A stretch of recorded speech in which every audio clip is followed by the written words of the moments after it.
Warning, the following podcast contains adult language, themes, and situations. Also, the film we're about to talk about is going to be spoiled thoroughly. Listener discretion is advised. Enjoy this show.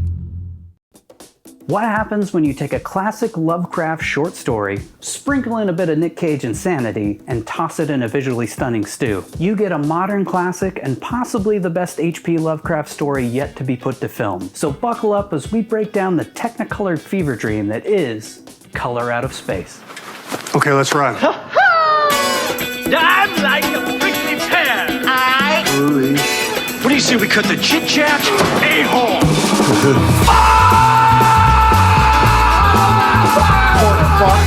Porker, how'd it get burned? How'd it get burned?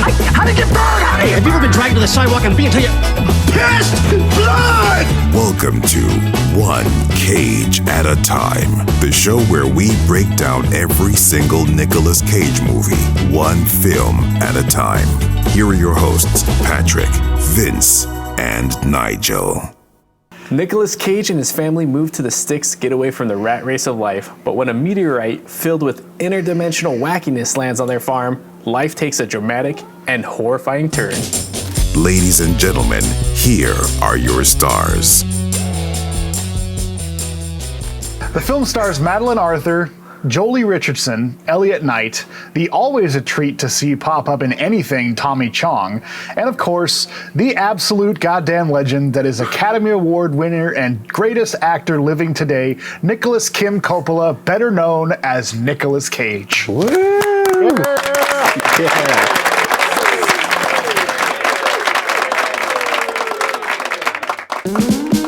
Let's dive into the nitty-gritty. So this movie was released on January something or other. This movie was released January 2020.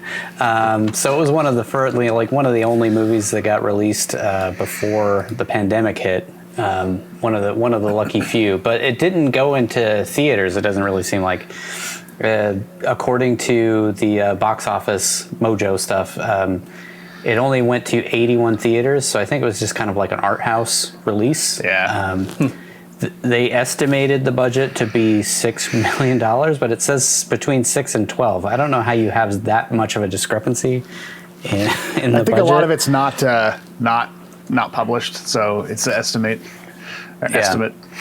So it only made back $1 million through the box office, but it has since become like a streaming and rental classic, kind of a cult classic.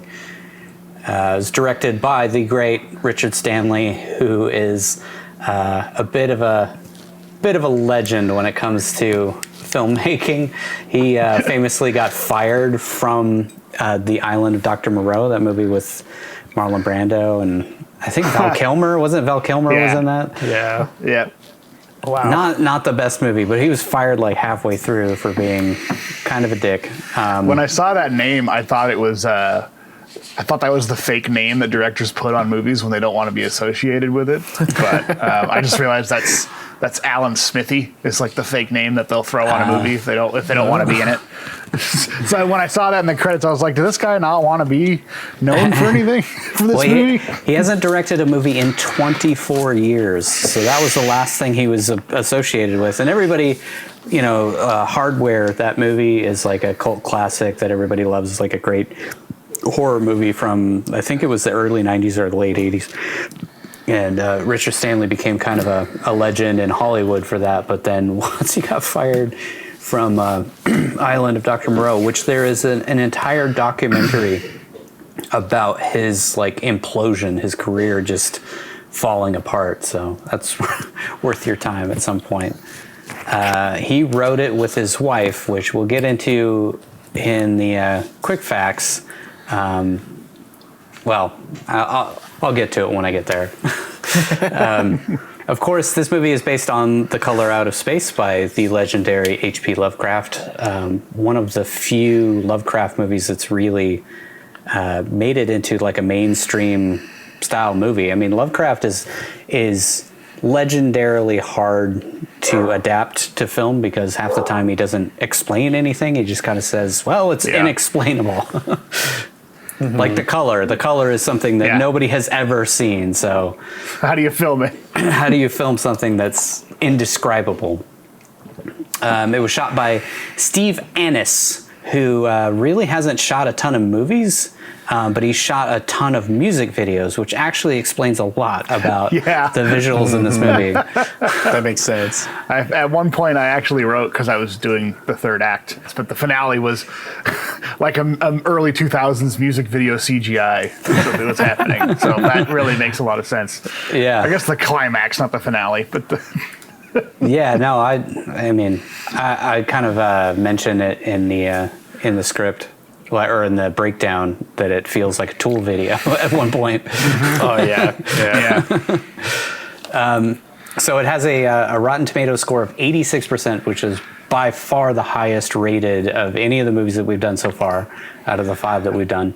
6.71 out of 10. For that is 176 reviews. So almost universally across the board loved by the critics. Yeah, that's I did not expect that. Yeah. Audience score is also 82%. So, even though this movie is kind of like hard to wrap your head around, for the most part, everybody really loved the movie. And then the Metacritic score is 70%, which is, I think it was, it's about the same ratio as the Rotten Tomatoes score as far as like what the reviews were. So Metacritic seems like they're just a little bit different in how they rank. How about a Coppola quick facts? This is, like I said, Richard Stanley's first feature film in 24 years since the infamous The Island of Dr. Moreau, which pretty much destroyed Marlon Brando's career. That was pretty much like the last major thing that Marlon Brando was ever involved in. In a Q&A with Richard Stanley, he claimed that the film was going to be a part of a trilogy, which I got really excited about because I've always liked Lovecraft stories. One of my favorite movies that I saw back in the, going to a video store and just renting random movies based on the covers was this movie called Dagon, which is a Lovecraft story, and I really, really loved it. And I always have had a hard time wrapping my head around why aren't there more Lovecraft movies? And of course, like we said, they're just insanely hard to adapt to film because they're indescribable. Yeah, I haven't watched Lovecraft Country on HBO, but apparently that's a really good. I've heard that's really great too. Adapting it. It seems like as visual effects have gotten better, it's become easier to adapt Lovecraft. Unfortunately, though, he wanted to do the Dunwich Horror, that book, and he was planning on doing it right after Color Out of Space. But in March 2021, the trilogy was canceled after Stanley was accused of domestic abuse by his former partner, Scarlett Amaris, who he wrote this movie with. And the production company Spectravision completely cut all relations with him. So they went out on a limb to hire him in the first place after all of this craziness, that with The Island of Dr. Moreau, 24 years without making a movie. And then he makes this kind of brilliant little film, and then he fucks it all up with domestic abuse. But, it sucks because honestly, I feel like this guy gets it. He understands what Lovecraft was going for, and it's really sad to think that this is not going to happen anymore. By the way, did you see Spectravision? One of the main producers is Elijah Wood. No. Yeah, I saw that in the credits. Wasn't he involved in a video game recently with television or acting or something? I wonder if that's part of that. Could be, weird relationship. I remember it was a couple years ago now. He was working on some project that was going to be a weird augmented reality Xbox video game thing, and it probably through his company. It seems like he's really involved in the production side of things now. So that's cool. Yeah. The narrator's name in this film is Ward Phillips, which is actually H.P. Lovecraft's name. Howard Phillips Lovecraft is H.P. Lovecraft's full name. So Ward Phillips was a direct take from Howard Phillips, which is pretty cool. Richard Stanley's favorite movie of Nicolas Cage is the movie that we did in our last episode, Vampire's Kiss. And he actually asked Cage to use the same style of performance as he did in Vampire's Kiss, which is so clear in this movie. Like, he does the same accent. He has the same kind of over-the-top, like, zaniness throughout the whole thing. Like, when he really goes into... I had a question about it, which we'll probably talk about in a couple of questions, but, like, is he actually channeling his dad? Is his dad... maybe his dad is buried on the property, and like he's actually becoming his dad in those moments when he goes crazy, because he switches to his dad's accent every time he kind of like loses his mind for a moment. Yeah. Which is, of course, Peter Lowe's accent from. Right. So in my head canon, his dad is Peter Lowe. Yeah. From an earlier timeline. Yeah. He's some weird vampire rape baby of Peter Lowe. So at one point, I didn't know this, but apparently Nicolas Cage went in search of the Holy Grail. An actual search. He went looking for the Holy Grail. And apparently, so did Richard Stanley. Completely unrelated to him. They both had different times in their lives when they tried to seek out the Holy Grail. What the fuck? Wow. It's a crazy tidbit. Yeah, they need to make that movie. Oh my God. That should be National Treasure 3. Yeah. Just rip off Indiana Jones even more. Come on, Richard. That's crazy, because like he's got his production company, right? Like Nic Cage has his own production company, so he could hire Richard Stanley and they could make a movie about finding the Holy Grail. You know, that's not a bad idea. Maybe Nic Cage could hire Richard Stanley through Saturn Films and make another Lovecraft movie. Yeah, nice. Though it seems like Nic Cage only works. Saturn Films seems to only exist for Nicolas Cage movies. So, I mean, do you do every Lovecraft movie would be starring Nicolas Cage? I don't know. Nicolas Cage apparently always wanted to make a Lovecraft adaptation as a tribute to his father, August Coppola, who is Francis Ford Coppola's older brother, who was a huge fan of H.P. Lovecraft. So it's kind of, he finally was able to fulfill that. Though I'm not sure if his dad is still alive or not. So I'm not sure if he saw that, but that was pretty cool. Nigel, I'm sure you're going to probably mention this later on, but when Nathan and Ward first meet, Nathan asks Ward if he's from Boston, with Ward saying he's from Providence. H.P. Lovecraft was born in Providence, Rhode Island, and it was the place where he spent most of his life. And even in his gravestone, in his epitaph, it says, "I am Providence." So, like, that was one of the things that he was most proud of in his life, was being born and raised in Providence, which I've been to Providence, and it's, I guess it's nice. And then the final couple of quick fact here is this entire movie was shot in Portugal, which What, really? Wow. Yeah, which it feels very New England. Yeah. But yeah, it was completely shot in Portugal in this little foresty area. I forget the name of it, but it's kind of like famous. It's got like castles and stuff, and there's like some spooky stories about the woods being haunted there too. So That's really cool. kind of awesome. fits. Yeah. So I had a couple of things, like, since I was talking about the story itself, I wanted to talk a little bit about, some of the background of the story. And then there's a cool little scientific fact that I stumbled on last night, completely on accident. But as far as the story goes, this was H.P. Lovecraft's personal favorite short story that he ever wrote. Was The Color Out of Space. Yeah. It was written in 1927, and it was published in the sci-fi magazine Amazing Stories. He was paid $25 for it at the time, which was about $370 in today's money. Jeez. So even then, he made no money off of it. Yeah. But he just really... I couldn't really find out why it was his personal favorite, but he just cited it as his favorite story. And a lot of critics say it's one of his best stories because it blends science fiction with horror in a way that wasn't really being done back then. Yeah. He claimed his inspiration for it was the newly constructed Scituate Reservoir in Rhode Island. So that was his impetus for creating the whole thing. It's like, what if the land was tainted that they built a reservoir on? I can make a story about that. But it's also likely that he was inspired by research into radiation and the visible light spectrum that was going on at the time, because this was, again, the 1920s that this was written. So a lot of that was cutting edge science that was being done. Yeah. So it's likely due to the fact that he also wanted to create a life form that was truly alien, because so he did that by basically just making it a light that was inexplainable, and it was an impossible, indescribable or impossible light due to the fact that it was beyond the spectrum visible to human eyes, and that maybe the characters who are witnessing it could suddenly see that light, which is why it was creepy.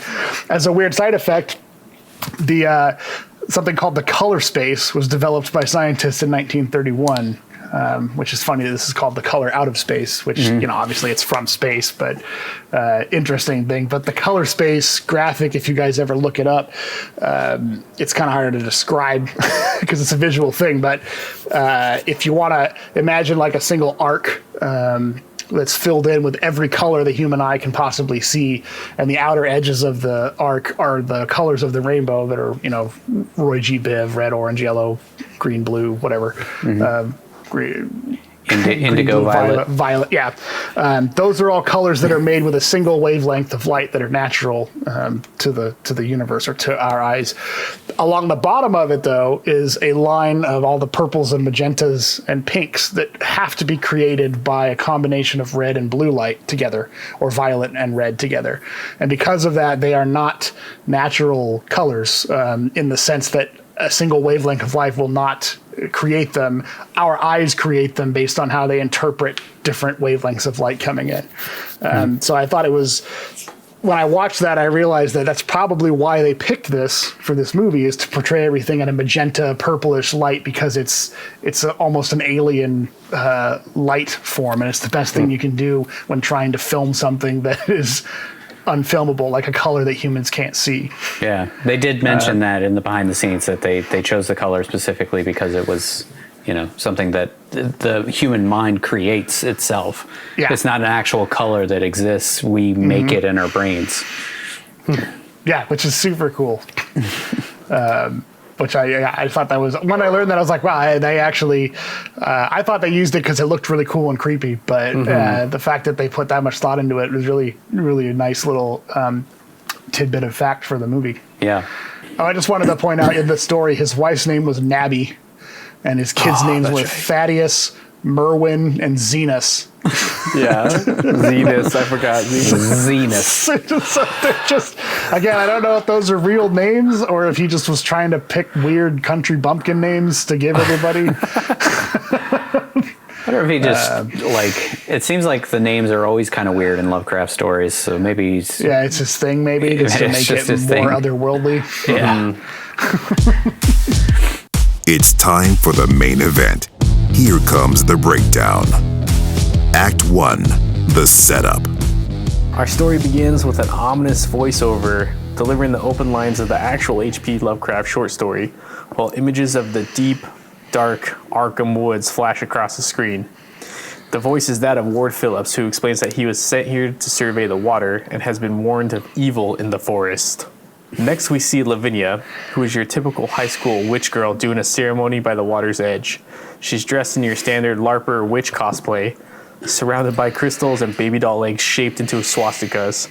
Just an average girl making her way in this crazy world. It was a baby doll swastika. That was the first thing I noticed when it came in. Me too. Which I thought was a little weird for her being like Wiccan or whatever. I mean, I guess the swastika is, it has a lot of different meanings. I don't know what the swastika's meaning is, and apparently it's Alexandrian I don't know what that is. I forgot to brush up on my witchcraft. Sorry, guys. Ward, the only rational human in this whole movie, stumbles upon this weirdo and her horse by the water. Sabrina, the teenage witch, is burning hair in a ritual that is supposed to remove any trace of cancer from her mom. All right, so here's a quick fact. Ward is wearing a Miskatonic University shirt, which is a fictional university in the fictional town of Arkham, both created by HP Lovecraft. So it was a nice little nod to the short story.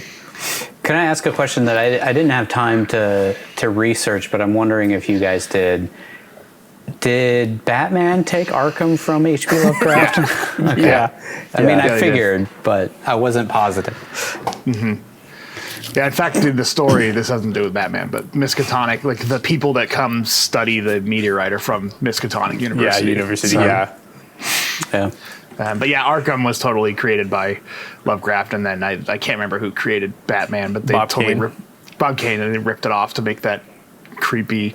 Right. They wanted that dark, mysterious, Yeah. kind of creepy alien world that Batman became known to be. And Arkham is all, it's in Massachusetts. I didn't really get a sense of like how far he said that Arkham was from Boston. Yeah, I don't know. I'm sure I'm think sure in- somebody's figured it out. There Yeah. are HP Lovecraft scholars, just like there are Tolkien scholars Yeah. and stuff. So Yeah, I want to say in the short story he had mentioned it was like hours away from Boston. Okay. So she spots Ward, who I'm sure has more than a few questions, and freaks out. She explains that he's trespassing while gathering up her baby doll swastikas and her mom's hair before hopping on her horse. She instantly hates this dude until he drops some cursory knowledge about Wiccan and Alexandrian witchcraft, which makes her dewy-eyed for this trespassing stranger. She takes a long look at him before riding off on her horse to return home, where she can make some more fucked up witch shit. there's like a recurring theme where this Ward is just like a random expert in things. Yeah. Like Yeah. he knows about witches, he knows about meteorites, Yeah. he He's knows a about college radiation man. burns. He's Yeah. just like it was like, is he just a scientist of everything? Like he's a hydrologist, but he knows all this other random shit. It's just funny. He's like And insert for scientific knowledge. toxicologist. Yeah. The whole opening scene was just so bizarre, it gave me the wrong impression of what the movie was going to be, so I was very happy to kind of see that they kind of round out the characters a little more as we go forward, because I was a little worried that it was going to be pretty stereotypical. Yeah, Lovecraft has had a real fascination with the occult and stuff. So it seems like he just pops that in no matter what. And you could argue that, like, every time that she's practicing witchcraft, something terrible happens as a result, Yes. almost immediately Yeah. afterwards. So, It's going to be one of my Coppola questions, but okay. the witchcraft is not involved in the story at all. I don't know why they put that in the movie. That's going to be one of my questions. Yeah. All right, so over on the Gardner's family farm, we see the goddamn legend himself sipping some coffee on the porch while surveying his beautiful property, which includes a handful of alpacas, lush gardens, the family dog, and much to his disdain, his cosplaying daughter who broke her dad's heart by tattooing a pentagram on her foot. How old is Lavinia supposed to be? Did you get a sense of that? I figured 15, 16? 16 or something. Yeah. 16 or so. Yeah. Isn't there like an age where you have to have consent in order to get a tattoo? I think it's 17. You just go get a 17. pentagram on your foot. I figured she did it to herself, which I'm sure Nigel will get into here in a little bit. Because she's crazy, you know? She's just out there doing her own thing. I'm unique, Dad. Yeah. I got the sense, though, that her parents just kind of supported what she did, though. It wasn't like I don't know, it didn't feel like they were completely, like, upset with her being a witch. They just sort of let her do her thing. So maybe they let her get a pentagram tattoo. Yeah. But it guess. probably makes more sense that she just did it herself. Yeah. Yeah. It's pretty good if she did it for herself. Yeah. Some nice ritual. She should have gotten to that instead of witchcraft. She should be a tattoo artist. Nic Cage, or should I say Nathan Gardner, scolds his non-boot or helmet-wearing daughter going on a ride without telling anybody. Nathan is on the verge of winning his argument with his daughter when he's interrupted by his wife, Teresa, who comes outside to save the day. She asks Lavinia where her brother is, to which she says he's doping it up with Tommy Chong in the woods somewhere, which is no joke. Tommy Chong is actually in this movie, and he's playing Tommy Chong, just straight out of the movies. Benny, her brother, is out hotboxing the barn with Sam, the family dog. Lavinia tells him she met a weird guy down by the river because obviously between the totally normal dude wearing jeans and a t-shirt and this space cadet, he wins out as the weird one.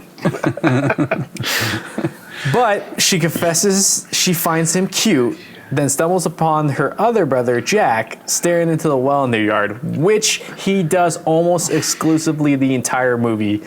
FYI, guys. That kid, just every time you see him, he's staring into that goddamn well. Every time. He does such a great job of being a creepy-ass kid. Hey, it's notoriously hard to direct children, so if you got a child actor, just make them stare at in something, that goddamn well. and you can probably do a pretty good job at it. The little brother, or the kid who plays Jack, is played by Julian Hilliard, I think his name is. He's one of the two kids from WandaVision, which just recently aired. Yeah. So that was nice to see. Yeah, I had no idea. The glasses really hid his face.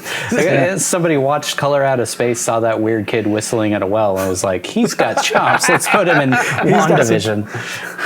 I mean, I was disappointed he didn't stare into wells in WandaVision, so I have to give WandaVision a 4 out of 10. He's got a lot more to do in WandaVision, and I think he acts a little better in WandaVision. Yeah, it's a lot better. They developed his character more than that. But, to each his own. Yeah. All right, guess what, guys? Turns out that all the family's water comes from this well that Jack's staring at. And not only does that water come from there, but this kid is throwing leaves into it like a D-bag. Now, this turns out to be a huge plot point. The water, not the leaves. The leaves Apparently have no no consequence. effect. Just throw some decomposing leaves in there and drink it. It's all good. It's okay. healthy. Adds flavor. After this, we see the family sit down at the dinner table to eat Mom's favorite dinner, which was made by our hero, while his wife manically worked away in the attic as a financial advisor of some sort, pausing every so often to bitch about how upset she is by the lack of internet on the farm they moved to in the middle of nowhere. I really liked that part. Like, she's stuck up in the corner of the attic, like trying to get any kind of satellite internet signal just so she can actually do her job. Yeah. It's very, very realistic to me. I'm hemorrhaging clients from our shitty to internet. Goddamn HughesNet out here. It's not enough to keep running our livelihood. I can't run a multi-billion-dollar financial company on Verizon 5G hotspot. Right, Nick. Like, obviously, she's the breadwinner, I would think, because they got this really nice house, and all Nathan does is milk alpacas terribly. That's the future, which I we're got the about to learn. sense that the house was, inheritance. His dad's. Yeah, but it's at the inherited. same time, she's the only one who's bringing in any money to pay for anything. Right. Yeah. For being a stay-at-home dad, he sure is a shitty cook, which unfortunately I think the family agrees with. So, as they're sitting down to have dinner, the family has a thrilling yet awkward conversation about how dumb dad is for buying the alpacas, which apparently he plans on eating the following year. Now, I didn't know this, but do people actually eat alpacas? I had that same question. I was like, what? Who eats alpaca meat? Yeah. I think it's... You probably can, obviously. It probably tastes you can fine. eat anything, of course. But alpacas are, and Lavinia brings it up, they're fur. Like, that's their good. You get the alpaca wool, and then that's the cash crop from the alpacas. Eating them makes no sense. It'd be much easier to raise pigs or something. My brother had the thought that he meant it as a joke, but you cannot tell at all because of Nic Cage's the delivery of that is like, we're going to wait till you eat the alpaca meat next year. Also, we kind of learn he's kind of a terrible farmer, so it sort of suits the character if he's really planning on eating alpacas for some reason. Yeah, he's an awful farmer. Here's a quick fact though. So Nathan complains to Benny and Lavinia about the cost of the alpacas. So as of 2019, when the movie premiered, a breeding female alpaca, depending on its quality of the specimen, has a cost between $5,000 and $30,000, and the stud males can go for $10,000 upwards, while the young males and geldings can start anywhere from about $500 and up. So that's crazy. Yeah. Apparently, alpacas are expensive. Yeah, I mean, you spend $30,000 on something and then you plan on eating it the next year. That's, So we think they were at least female, right? Because he's milking them. So I mean, you can milk anything with nipples, Nigel. Yeah, and he's got. I said that to my wife when she was like, "Can you milk alpacas? Come on, you got nipples. You can milk anything." So they got 4 of them, I think. Is that how many they had? He has 4 of them, but when we see it later on, when it all, spoilers, morphs into one creature, there's 6 of them. Yeah, I was going to say there were more than 4 when it... All right, well, I think we only saw 4 on screen at one time. We only see 4 real ones at any given time. They're in the credits, too. They even have their names in the credits. So I think there were only 4 that they filmed with. That's awesome. So he's got between... he's got between, what, $2,000 and $12,000 or $120,000 worth of alpacas. That he plans on eating? He plans on eating in a year. I think I have to agree with his dad. He's not the smartest in the bunch. Also, can you drink the milk too? I guess they're kind of like sheep goats. God, I'm blanking on that tribe that lived up in. The Incas.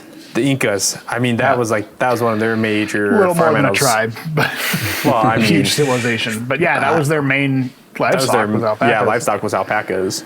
So they were their workhorses, their food, their milk, their wool. Yeah. So, and they'll live basically anywhere. So they're actually a really good thing, which is probably why they're so expensive. Yeah. They're durable. They're really hardy animals. So now that we have all this alpaca information stored away, hey, I mean, this podcast doesn't just break down films; it teaches you new things. It taught me some new stuff. Yeah. So you wanted to know about alpacas. Hell yeah. So Nick explains that alpacas are the animal of the future, which makes sense now. He then heads to grab some wine, and the whole family proceeds to bash the dish he spent hours slaving away in the kitchen to make for their ungrateful asses. They made some delicious cassoulet. It did not look like an easy meal to prepare. No, it seems super complicated. I looked it up at one point, what all was involved in that dish, and it's pretty intense. I mean, there's a lot to it. It's a French dish, so it takes a long time and has a lot of preparation to it. Well, no wonder why his kids didn't like it, because they're uncultured. After dinner, Nic Cage reads the line, "Time for you to do the dishes," in only a way Nic Cage could read, and then explains how their farm is his dad's. Now, apparently Nathan's dad was either Peter Lowell or was related to him, Peter Lowell of Vampire Kiss fame, because they talk exactly the same way. And apparently his father didn't think highly of Nathan because he wanted to become a painter. "You'll never be a painter, Nathan. Okay?" Was it Nathan wanted to become a painter, or his dad was a painter and didn't see Nathan becoming a painter? Nathan wanted to be a painter. Nathan wanted to be a painter. And his dad was a farmer or whatever, and told him he was worthless because he wanted to paint. Yeah. The age-old story. Yeah. Apparently he's not very good at painting either, because I didn't see any evidence of him being a painter at all in this film. He gave it up. Remember, he gave it. His dad beat it out of him. Maybe he gave it up to marry a high functioning woman. Rich businesswoman wife. And got it made. Which, I mean, there are worse ways to live life. Yeah, he's got a what's it? Sugar mama? Sugar mama? Yeah, sugar mama. Which now brings us to the sad part, because his sugar mama's not too sugary on him. Nathan tries to make a move on Mrs. Gardner, but she expresses worry that there's no way he could be interested in her since her breast cancer diagnosis. The two of them haven't made love in 6 months, which is made abundantly clear in the next scene when the two of them completely ignore the house rattling like there's an earthquake, a blinding flash of bright magenta light, a dog barking, alpacas freaking out, and a kid screaming bloody murder before finally realizing something is going on, only to be made even more abundantly clear when a meteorite crashes into their front yard. It takes all that for them to realize something's not right. I mean, we've all been there. 6 months is a long time. 6 months. They were doing some very passionate dry humping. Fully clothed. Fully clothed. They rush out of their room to find their youngest son semi-comatose in the hallway, which they all kind of just ignore and head out to check the meteorite on the front lawn, which smells horrible to Nathan and nobody else. Do you guys smell that? Do you smell that? Jack sits with a 1,000-yard stare, unaware of anything or anyone around him until suddenly becoming conscious again, only to say his head hurts. Nick decides taking him to the hospital isn't worth it because it's an hour away and decides to have a drink instead, because under the current circumstances, it's the only appropriate response. So, being the award-winning mother she is, Mrs. Gardner just puts Jack right back to bed. Yeah. Well, any kind of head injury or shock or anything like that, you just put him to bed. He'll be fine. He'll be fine. We'll just get him some well water. Yeah, it makes everything better. Also, Nathan can't get the stink of the meteorite out of his nose, so he does the only sensible thing and rubs bourbon into his nostrils, as you do. I had to rewind that one like 3 times. The first time I watched it, I was like, did he just rub whiskey in his nose or bourbon in his nose? It's so violent, too. He dunks his fingers in and then just starts fingering his nostrils. I guess that would get the smell out of your nose, but Jesus. Oh, yeah, that's what it is. I didn't realize that's why he was doing it. Yeah. Mm-hmm. But he just needed to get that into his bloodstream, so he wanted to put it right into his brain. Sniff it. I thought he was going back to his like coke cocaine. days. Yeah. All right, the next day, the cops in the mirror, for some reason, show up and to inspect the meteorite that Nathan says smells like someone set a dog on fire. And yet, still nobody else claims they can smell anything. So this is like your first sense of, something weird's happening. He's going crazy. I still don't really get, this is in a couple of questions, but like, why would the mayor come there specifically? Yeah, the only reason is for exposition to expose that she wanted to buy the farm so that she could build this reservoir, and he's like one of the lone holdouts in that area, which becomes a major plot point later on, of course. Yeah.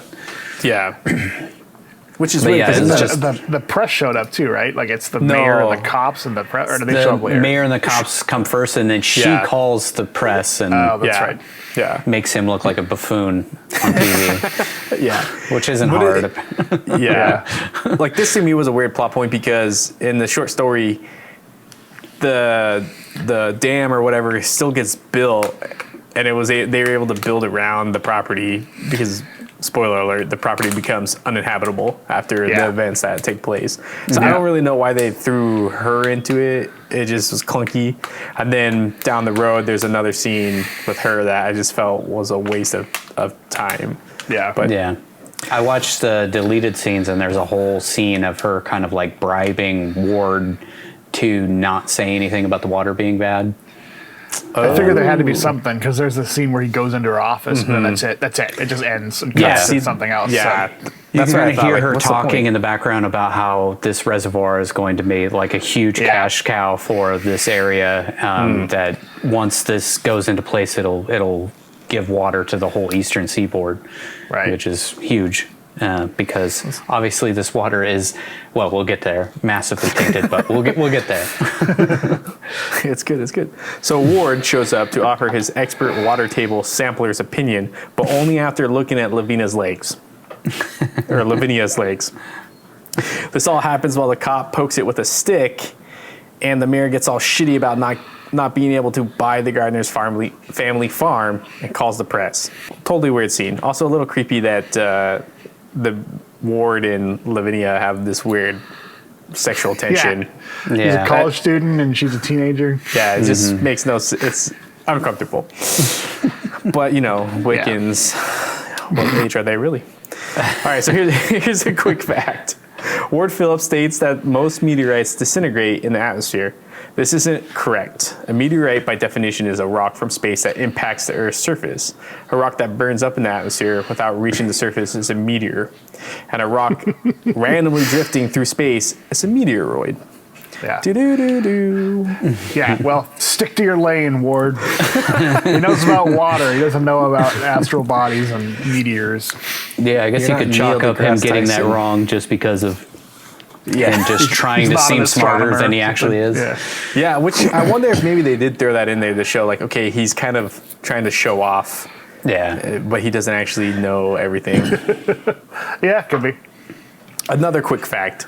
The narrator in the original story, who's Ward in the film, is from Boston University. This is alluded to in the movie when Nathan asks, let me guess, Boston? When trying to figure out where the weird stranger who just wandered onto his property came from. Which, when I saw that scene, I flashed back to Grand Isle when they have that exchange about the military. Yeah. I was like, what? Why? Like, Why is he so confrontational with this guy? Why is he so upset about big city Boston boy? Yeah, and why would you just randomly, like, what's the point of, like, randomly guessing that somebody's coming from, oh, Nigel, are you from Alabama? It just made no sense. It'd be weird too, because I don't know where this is supposed to take place, if it's supposed to be Rhode Island or if it's supposed to be Massachusetts, but it would be like assuming just Arkham guessing. is going to be in Massachusetts, you know, like, Yeah. So it would it's be supposed to weird. Like, he's a college student. Of course, he'd probably be from the university in Boston, which is, I think, the only main one nearby. It'd be like if somebody came by in Seattle. I'd be like, well, let me guess, UW. Like, well, yeah, that's the only university yeah, around here. course. Like, what? Well, I mean, I am decked out in Husky gear. Good guess there.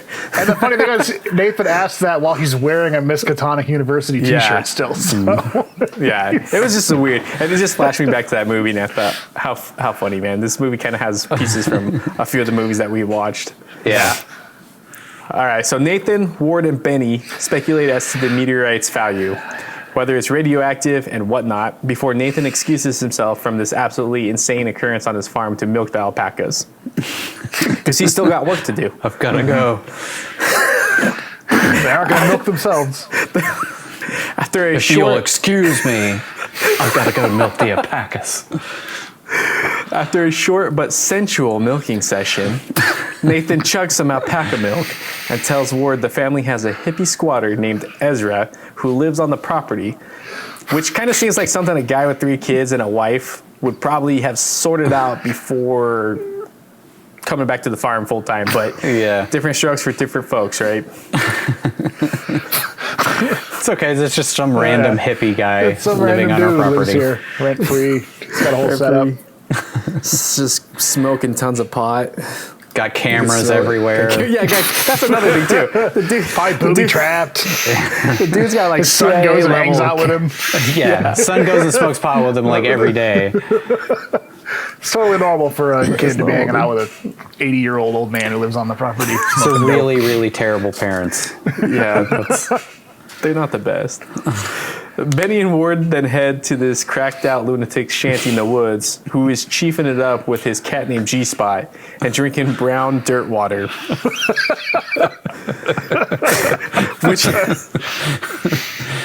which Ward wants to do some tests on, since the water looks like someone's shit in it while everyone else just chugs it like it's alpaca milk. Benny was like, oh yeah, I'll take that. And just starts chugging Give me it. some coffee, some Java. Oh, give me, Straight from the mother's tit or whatever. Yes. yeah.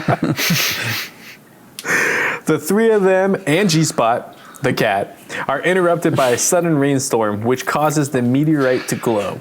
It's struck repeatedly by lightning, much to the Wiccan girl's delight. Thinking about it, doesn't Benny tell Ward, or when he's talking to his Lavinia, that like their dad was a hippie or something from the older days? Like, I think he mentions it, and maybe that's why he knows Ezra and why he's okay with this old stoner hippie hanging out. That Or makes maybe sense. he was talking about Ezra. I can't remember. I think he mentioned something about his dad. It was just a weird old hippie. And, Yeah, I think like Grew out Ezra of was it. like a family, or like somebody well known in the town, and everybody knows that he's just this crazy hippie, and Yeah. there's like he's of no harm to anybody other than underage children smoking marijuana. But In the deleted scene, he talks about how he went off the grid after working for the power plant in Arkham for forever, and he got kind of screwed over by the same mayor who's trying to build this reservoir and stuff. Like, got fired with no pension and stuff like that. Oh, So dang. he's just now that's why he's living off the grid. He doesn't want anybody interfering with his life and stuff. Yeah. But it was a really weird scene. It's just a lot of Tommy Chong just being Yeah. Tommy Chong, and it's just ripping bongs. yeah, it's literally like toking the whole time he's talking about like, yeah, I got screwed over, man. Screwed over, man. Just headcanon it as it is Chong from Cheech and Chong, who retired and that's where he lives now. Once the comedy ran out, I came out here to make an honest living, man. In the making of, he was like, I could live here, man. I mean, this is totally me. I could live in these woods. I feel like I'm in Canada, but nobody speaks English because it's Portugal. That's so funny. Oh, my God. That's I awesome. love Tommy Chong. Act 2. It's about time we had some conflict, wouldn't you say? We see Ward back at his tent where all of his electronics start going a little hinky. His radio turns to static, his phone rings, and no one's on the other end. His truck starts on his own and revs the engine maximum overdrive style while he stands directly in front of it for some reason. You know, when the car's like randomly revving and all the lights come on, everything comes on, and you're just standing in front of it, getting closer to it. Dumbfounded. I got like Tremors vibes from this scene, like for some reason. Like the scene when they're at night at the building site in Tremors, and like they try to turn the car on, and after the Tremors grabs the car and yanks it under. I don't know. It was just weird. I kept getting flashes of other movies while watching this movie, like little homages and stuff. I don't think that was intentional, but that was one that just stood out. I feel like there were some homages in here. There definitely were. Richard Stanley's, Tremors was one of them. yeah, probably not. But Richard Stanley's like a big fan of older horror movies, so he intentionally references a few other ones. There's a couple. I forget what they were from the behind the scenes, but he does mention a couple movies that he's. I was going to name a few at the end once we finished that I felt had some influence to it. Yeah. But we'll get ahead of ourselves. Anyway, Ward also spots an anomaly in the woods of some sort of interdimensional being that he blames on his flashlight being on the fritz. None of this is enough to make him pack the fuck up and leave, though. Yeah, the anomaly, it looks like a predator, like the little the swirling in the air, but it's like magenta tinted. Like, but which it kind of made me wonder, like. So at one point they kind of explained that this anomaly is just kind of absorbing everything and everything is becoming it. Yeah. But was there at some point like an actual creature walking around that interdimensional? I don't think there was. No. I don't think there ever was. I don't think so. Yeah. I think it's like an energy. It's very Lovecraftian to just say that it's an entity or a presence or... Yeah. That's one of the things I really like about the story. And I think they did a pretty good job adapting it in this, is that it's a meteorite.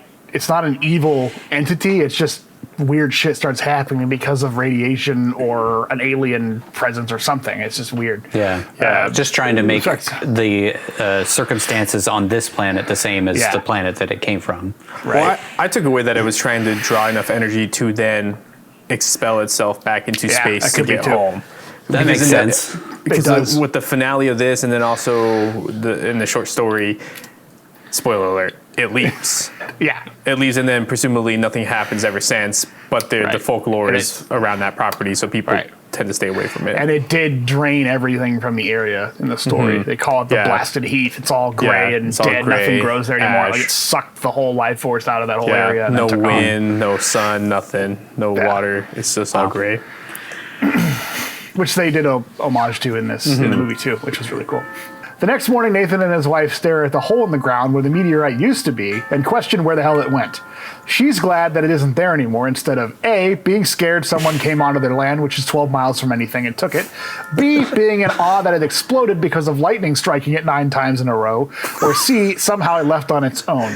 Any of these 3 things should freak a normal person out. Yeah.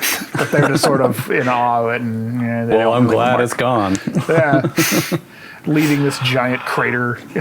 Glad that's over. Back to life. That night, Nathan and his kids are watching the news when the interview Nathan did on the farm the day earlier airs. The news report makes Nathan look like a nutcase who saw a UFO in his yard, which upsets him as he presumably has the revelation that he looks and acts just like Nicolas Cage in person. So that's not like, oh my God, I really act like that?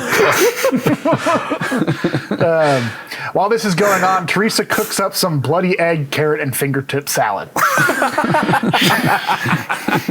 They all made fun of their dad's cassoulet, but their mom can't even make a salad, right? Yeah. She's obviously the first to start losing it from the anomaly caused by the meteorite. She chops off the tips of her fingers and doesn't even notice. Then she lifts her bloody hand up and says, "Dinner's ready," which clearly dinner can't be ready. 1 bloody egg's in a bowl, a single chopped carrot, and a couple of fingertips isn't going to feed a family of 5. Nathan takes her to the hospital that's an hour down the road that they refuse to take their son to, where they evidently spend the night because we next see the sunrise on the farm, which now sports a bunch of magenta flowers that sprang up overnight. Then he tries taking care of the alpacas, but is either too stoned to do it correctly, or the alpacas are also being affected by the weird alien colors and poisoned water. Both explanations are equally likely.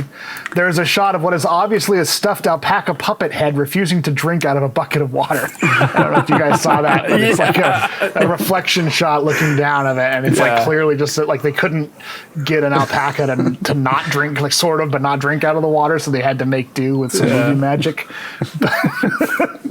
Funny. What's magical? Just pictured some PA like holding it. All right, no, don't make it look like we're drowning the alpaca. That's too violent. Jack stares at the well in the yard and whistles to the man he says is living inside of it. Lavinia is a little freaked out by her schizo brother until she hears something respond back from inside the well with a whistle, which makes her queasy for some reason. She heads back into the house and gets a call on her cell phone. It's Nathan calling home from the hospital, but there's nothing but static and screaming on both ends of the call, which doesn't set off any alarm bells, I guess. I found that it was really creepy and unsettling. It did a really good job, but just the screaming distorted through the thing, but neither person is screaming.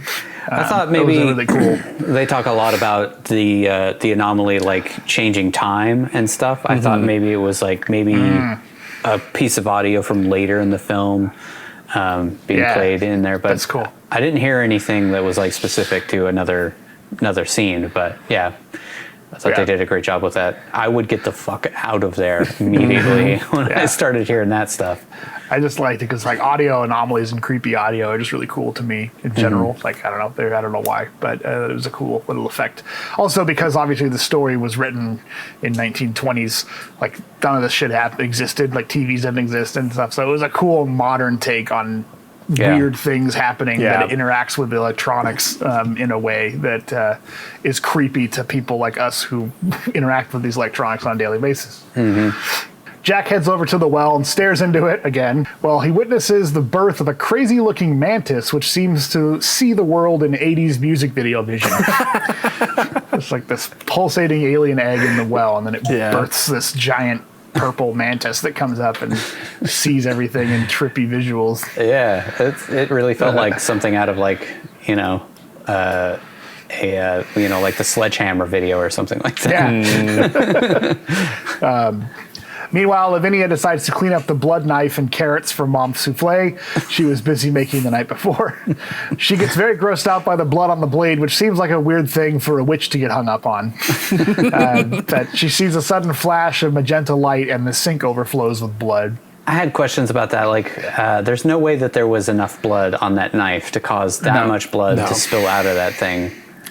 I think it's just a psychosis. Like she sees it, like they all start seeing there's little glimpses I think throughout the movie of like the weird shit that's happening may not actually be happening, maybe it's happening in their head, and maybe that was part of that because she's sort of like disoriented by it and nobody really reacts to things like you would expect they would. There's also a time jump there. If you look at the clock, it's hours later, so she sees that flash and then the water's overflowing, and when she comes to, it's been hours that she's been standing there. That actually happens a lot now that you think about it. Like, they go to the hospital, and then it's nighttime when they're coming back the next day or something, or it's just weird time jumps around, which you don't really think about as you're watching the movie. Benny has gone off at some point earlier to go take care of the alpacas, and he disappears for like 20 minutes, and then just comes back. And that barn is like right there. Like, you can see it from their porch. It's not like you had to wander off to the other side of the property to do it. So, and those alpacas, the 4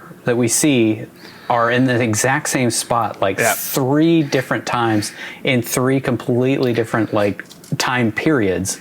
So I got the sense that was what they were going for. It was like it's like a time loop or something's happening. Stuck or something. She then gets another call full of screams and freaky noises, which makes her sick to her stomach again. Ward rudely knocks on the door, interrupting her vomit session, and warns her that the water is contaminated. She heads back in for more puking, and Ward spots Freak Boy in the yard, still staring creepily at the well. He explains that he's playing with his friends and laughs like a nutcase as Ward bolts the F out of there. It's just weird that he, like, you know, comes here just to tell him this and then leaves again. Like, I don't know. Maybe to do some more, something, have some more agency in this. I don't know. It's also, I thought it was funny that he had to, like, he did a little test strip of the water and it turned purple, which I don't think any pH thing turns purple, but everything turns purple with this stuff. Yeah. I just think it's funny that he needed this brown, gross water to be tested to be able to, like, oh, yep, it's contaminated. Just like I thought. Yeah. He pops in on Tommy Chong again, who's staring at the floor and listening to some noise rock on his headphones. Ezra says he can hear people under the floor moving around, and he recorded it with a tape recorder. Ward dismisses it as nuts, to which Ezra tells him, "You don't get it, dude. It's not out there. It's in here.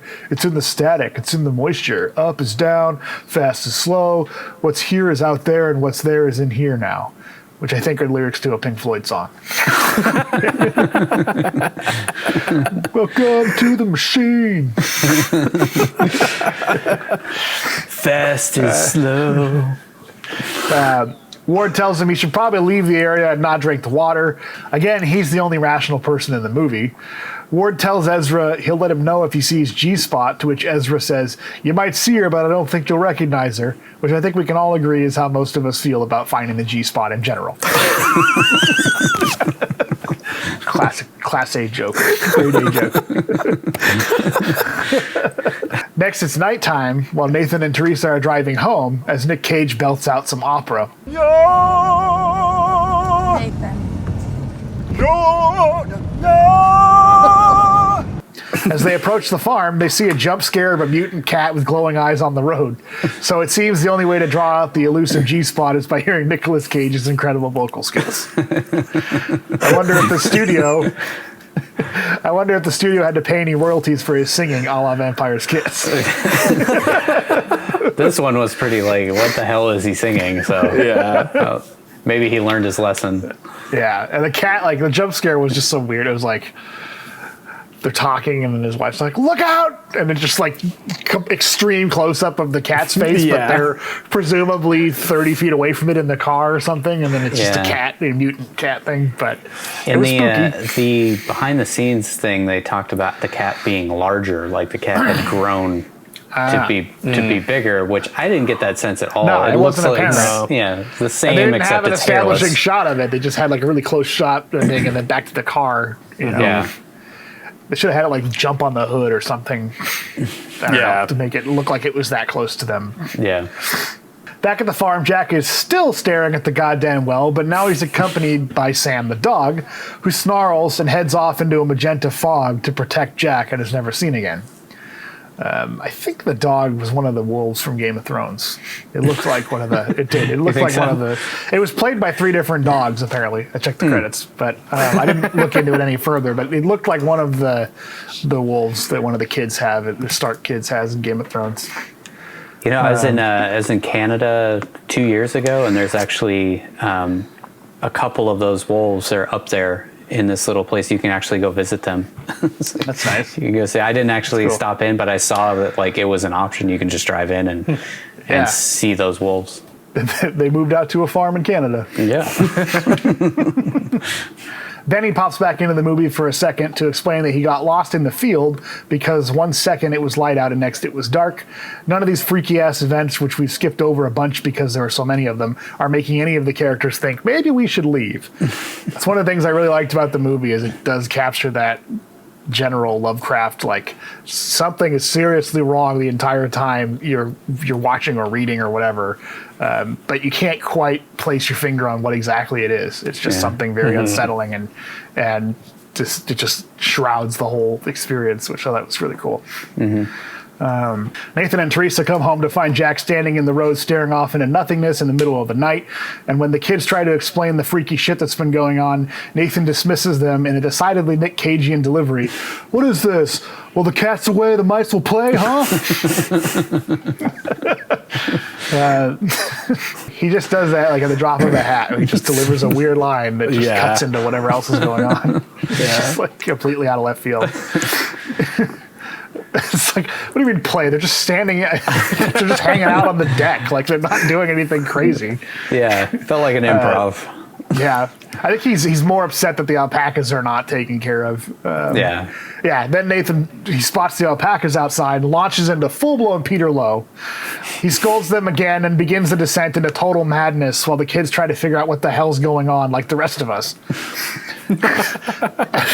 As he was like, because he goes out and he grabs the alpacas and he's leading them back into the barn and he's ranting about stuff. I really wanted them to say, "Am I getting through to you, alpacas?" That would have been incredible. Yeah. I mean, Richard Stanley did want him to do Peter Lowe, so Yeah. there you go. Lavinia and Denny finally come to the realization they need to leave the farm, and they start making plans.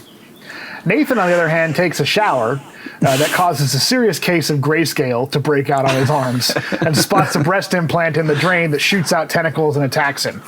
His answer to this? We need to call a plumber or an exterminator or something. What the hell was that thing supposed to be? Just some sort of It's blob? some slime. Like, I don't know. I don't know. Again, I don't know if it's part of the alien life form or if it's he imagined it or if it's some mutated. Maybe it was like mutated shower mold or something. Yeah. If you notice throughout the movie, like every interaction with water causes them to go a little bit more insane every single time, or transform a little bit. Mm-hmm. Yeah, he gets it all over his skin, and then he gets the grayscale, like Game of Thrones skin, but it looks like that. With shingles or something all over his arm. Mm-hmm. Which again is out of the book. That's from the story. Nathan freaks out about the smell again and says it's the same smell as the cancer ward his dad was in, and that his wife probably knows the smell better than anyone, which might just be the most horrible thing you could possibly say to someone recovering from cancer. Yeah, that was pretty fucked up. Like, but then, it was very, I don't know, like very Shining-esque, very Jack Torrance was just cutting in with some really brutal shit out of nowhere. Yeah. But then he says everything will be A-okay, so it's fine. And his wife just forgives him for saying this horrible, ruthless. I mean, I can't imagine much worse things that you could say to your wife, who is obviously really struggling with the fact that she had cancer and had a mastectomy, or a double mastectomy, it seems like. Yeah. And is, very self-conscious about her body and the fact that she had cancer and all that kind of stuff. It's like, oh my God, that's just brutal. But I do want to note here that I haven't spent any time in a cancer ward, but I don't believe they smell like burning dogs. So I don't really know why he was making that comparison. But apparently that's what the smell is like to him. It's like somebody lit a dog on fire. I guess that's what a cancer ward smells like. Yeah, it's more of like bleach, sterile Figured antiseptic hospital smell that you normally have. The next morning, Nathan's in the yard with the plants that grew again, seemingly overnight, while scratching his discolored arms like an ape. He picks up a basket of huge ripe tomatoes and peaches that have come in a month early while listening to a book on tape about farming or something. I had a question. I guess it's a Coppola question about this of like, so every electronic has been screwed up until suddenly his book on tape is working and the internet is working for Teresa for a moment. So did the anomaly just kind of shift for a moment and then they had electronics and then maybe it's just radio waves that are messed up, although the Wi-Fi would screw up because of that. But TV and cell phones operate because the car turned on by itself and did weird stuff. I don't know. And then Tommy Chong's Memorex tape is playing later on. Which are good. But maybe it doesn't mess with old magnetic tape, and maybe he was listening to an actual tape. I can't remember if it was a book on tape or if it was just an audiobook that he was listening to. It was like an iPod type of thing. Yeah, I think it was audiobook. That is funny though. Yeah, Inconsistent. but in the short story, the things like that story takes place like over a year, right? Yeah. Naturally, Yeah. it's a longer period of time, and so things happen sporadically until Right. it all It just climaxes. gets worse So, and worse throughout yeah. the year, and I that's kind why of took not- this. Yeah, That's why they don't move away or anything. They're just like, well, Yeah. we'll Makes get a over it. lot more sense because this I one took the seems same like it thing takes here. place like over 5 days or so. Yeah, and, it's like, short. yeah. I'd say a Things week are maybe, going but crazy really quickly. yeah. But I kind of figured the same thing. It kind of ebbs and flows, but it seems to be more active at night. Yeah, when yeah. Yeah, in the story, it's also more like it gets into the water, which into the water table, which the movie talks about, but that would take a longer amount of time before you'd start manifesting weird things happening because it's poisoning the water. It's not just like radiating into the air, I guess, or whatever was happening in this film. Teresa is online somehow, even though all the electronics have been constantly on the fritz and the phones only contain screaming white noise, but is quickly booted offline and blames Nathan, who's taking a bite out of every piece of fruit he picked up and spitting it out into the garbage. Nate. Nate, are you listening to me? He slams all the fruit into the garbage like Blake Griffin while his wife screams at him like a psycho. Man, Side note. that's a very Nic Cage moment. Of, like, Yes, it was. In fact, I had a note here. Perhaps we need to add a tracker or a counter or something for whenever Nic Cage does weird things with food or drink in the movies. Because it seems like every movie he's done weird stuff involving food or drinks. Like he eats the cockroach and he throws the food on the ground in that. And in Wicker Man, he chugs the meat and slams it down on the bee on the table. Like in this, he's just biting fruit and spitting it out because it tastes like garbage, even though he's pissed off because it grew really well, but it tastes like crap. So he's like, I still suck as a farmer. Yeah. It just seems like a recurring thing that he just does. There's a weird scene, at least in every movie, where he does some weird shit with food. That's a good point. Gets his head thrown into a deep fryer in Deadfall. Throws a drink in a dude's face. He's also drinking. He's drinking the beer like a milk out of a milk. Oh like yeah, a milk bottle. like a milk bottle. Yeah. Just something I observed. Next, we see Nick in the passing out chair he used in Grand Isle, sipping bourbon. I laughed out loud. Like, oh my god, he's got it's like the same chair. And he's even got the tray of whiskey and stuff sitting next to it. Like he's got all the booze right there. It's like I'm pretty sure it's almost the exact same prop. They were shot, the Grand Isle and this movie were shot very close to each other, so... He even passes out in it. Like, he does. He wakes up exactly in the same way. We see a news report about the mayor wanting to add a freshwater reservoir to the region while Nathan inspects his now completely disfigured arms, which he rubs bourbon on for some reason. Yeah. It's the cure-all. Stuff it in your nose, rub it on Stick it in your nose. your rotting arms. Rub it down your arm.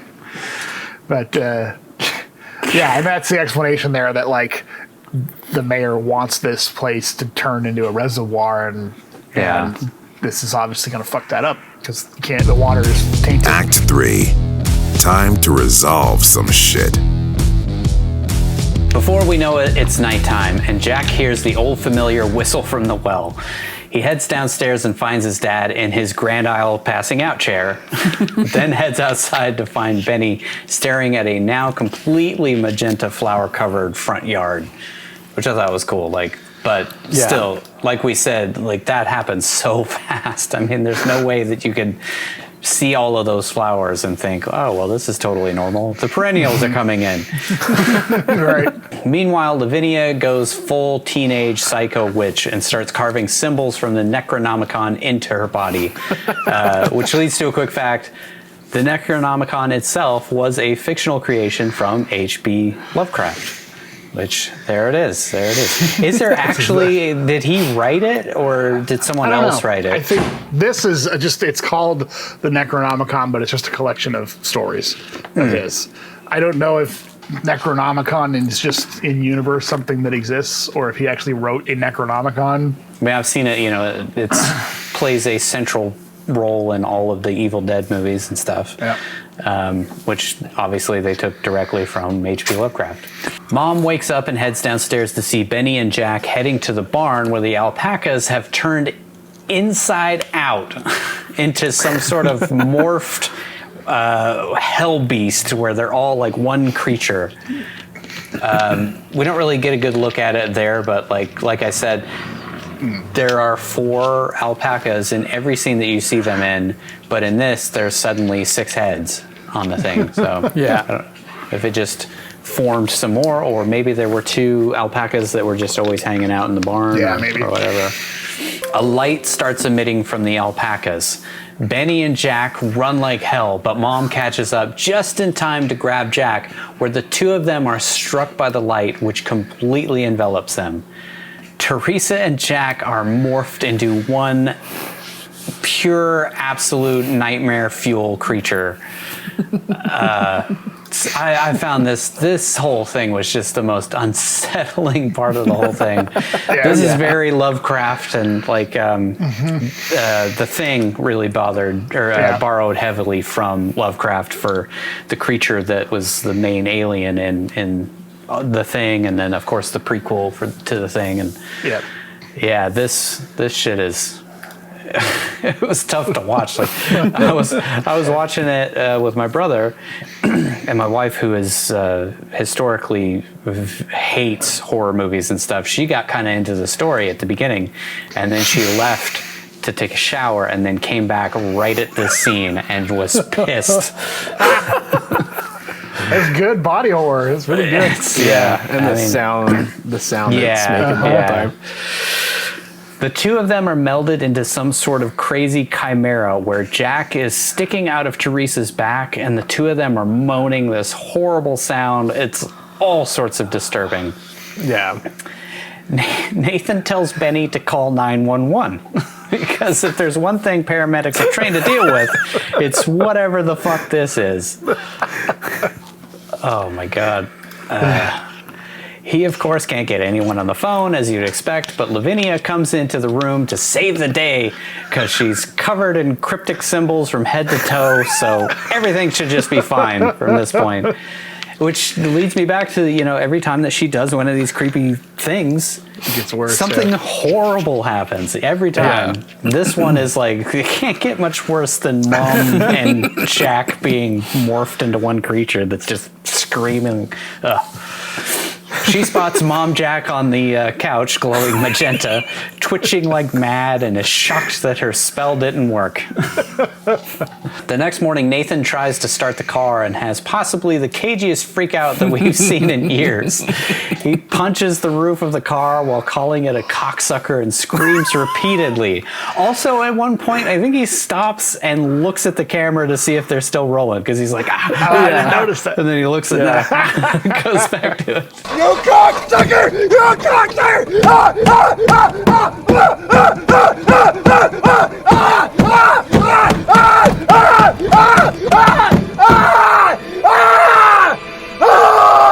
Apparently, It's kind of hard to hear cut when you're screaming inside of the car, punching the ceiling. Should I punch it 38 times? Or? Nicolas Cage apparently took the inspiration for this scene from Jack Nicholson's performance in 5 Easy Pieces. I don't know if you've ever seen that.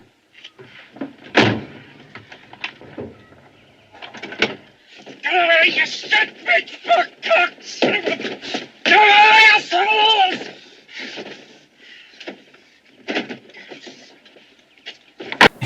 He kind of stole that and made it his own. He made it Nic Cage in only the way that he can. He gets out of the car and surveys his insane-looking property, which is now covered in magenta flowers and a pink haze of some sort, or purple haze. It's like something out of a Dr. Seuss book suddenly.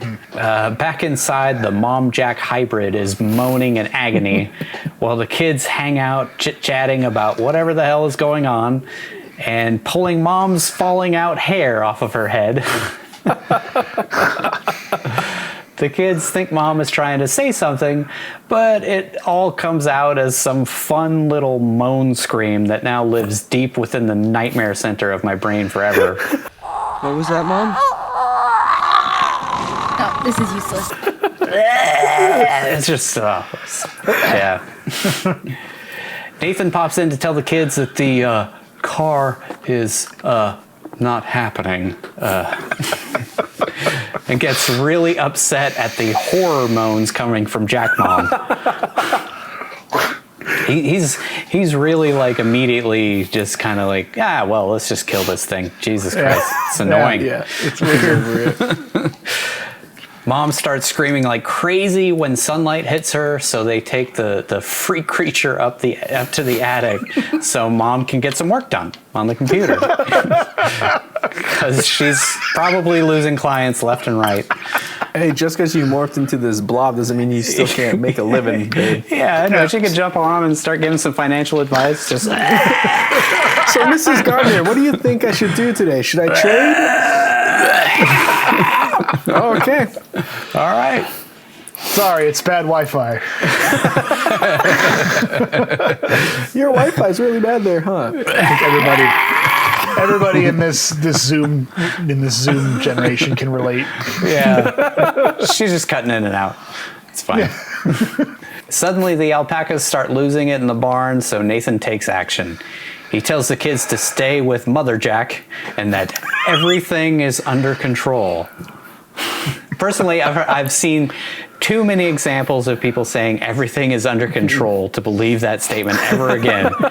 And this one tops it, man. This is, everything's under control. Your mom and your little brother are one creature that's screaming and moaning and twitching like crazy, and the alpacas are screaming because they're in a 6-creature hybrid now, but everything is under control. Trust me.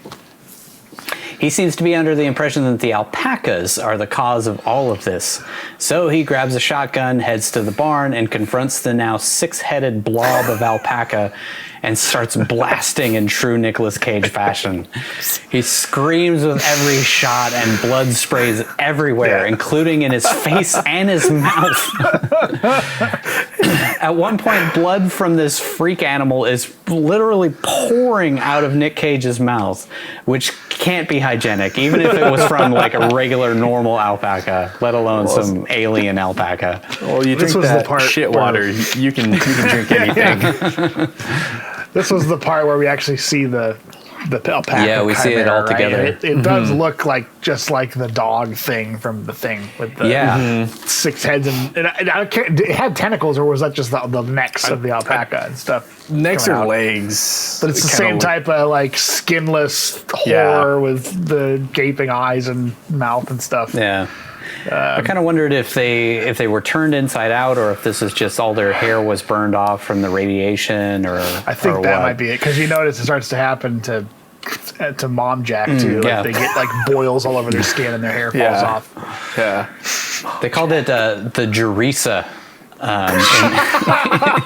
In the behind the scenes. That's awesome. The Jerisa. Nathan breaks down in the barn, which is a really poignant, emotional beat in the movie, which is immediately juxtaposed by a shot of Mom drinking water out of a bowl like a dog. That was such a hard cut for me. I had to stop the movie because I was laughing so fucking hard. I was like, way to take like a really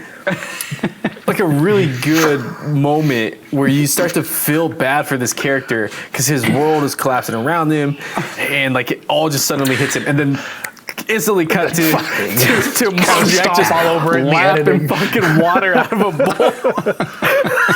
Looking up at her daughter with the most pathetic look. Yeah. Oh my god, it fucking killed me. Yeah, possibly the most emotional moment in the movie, immediately juxtaposed by the most ridiculous and unintentional comedic moment.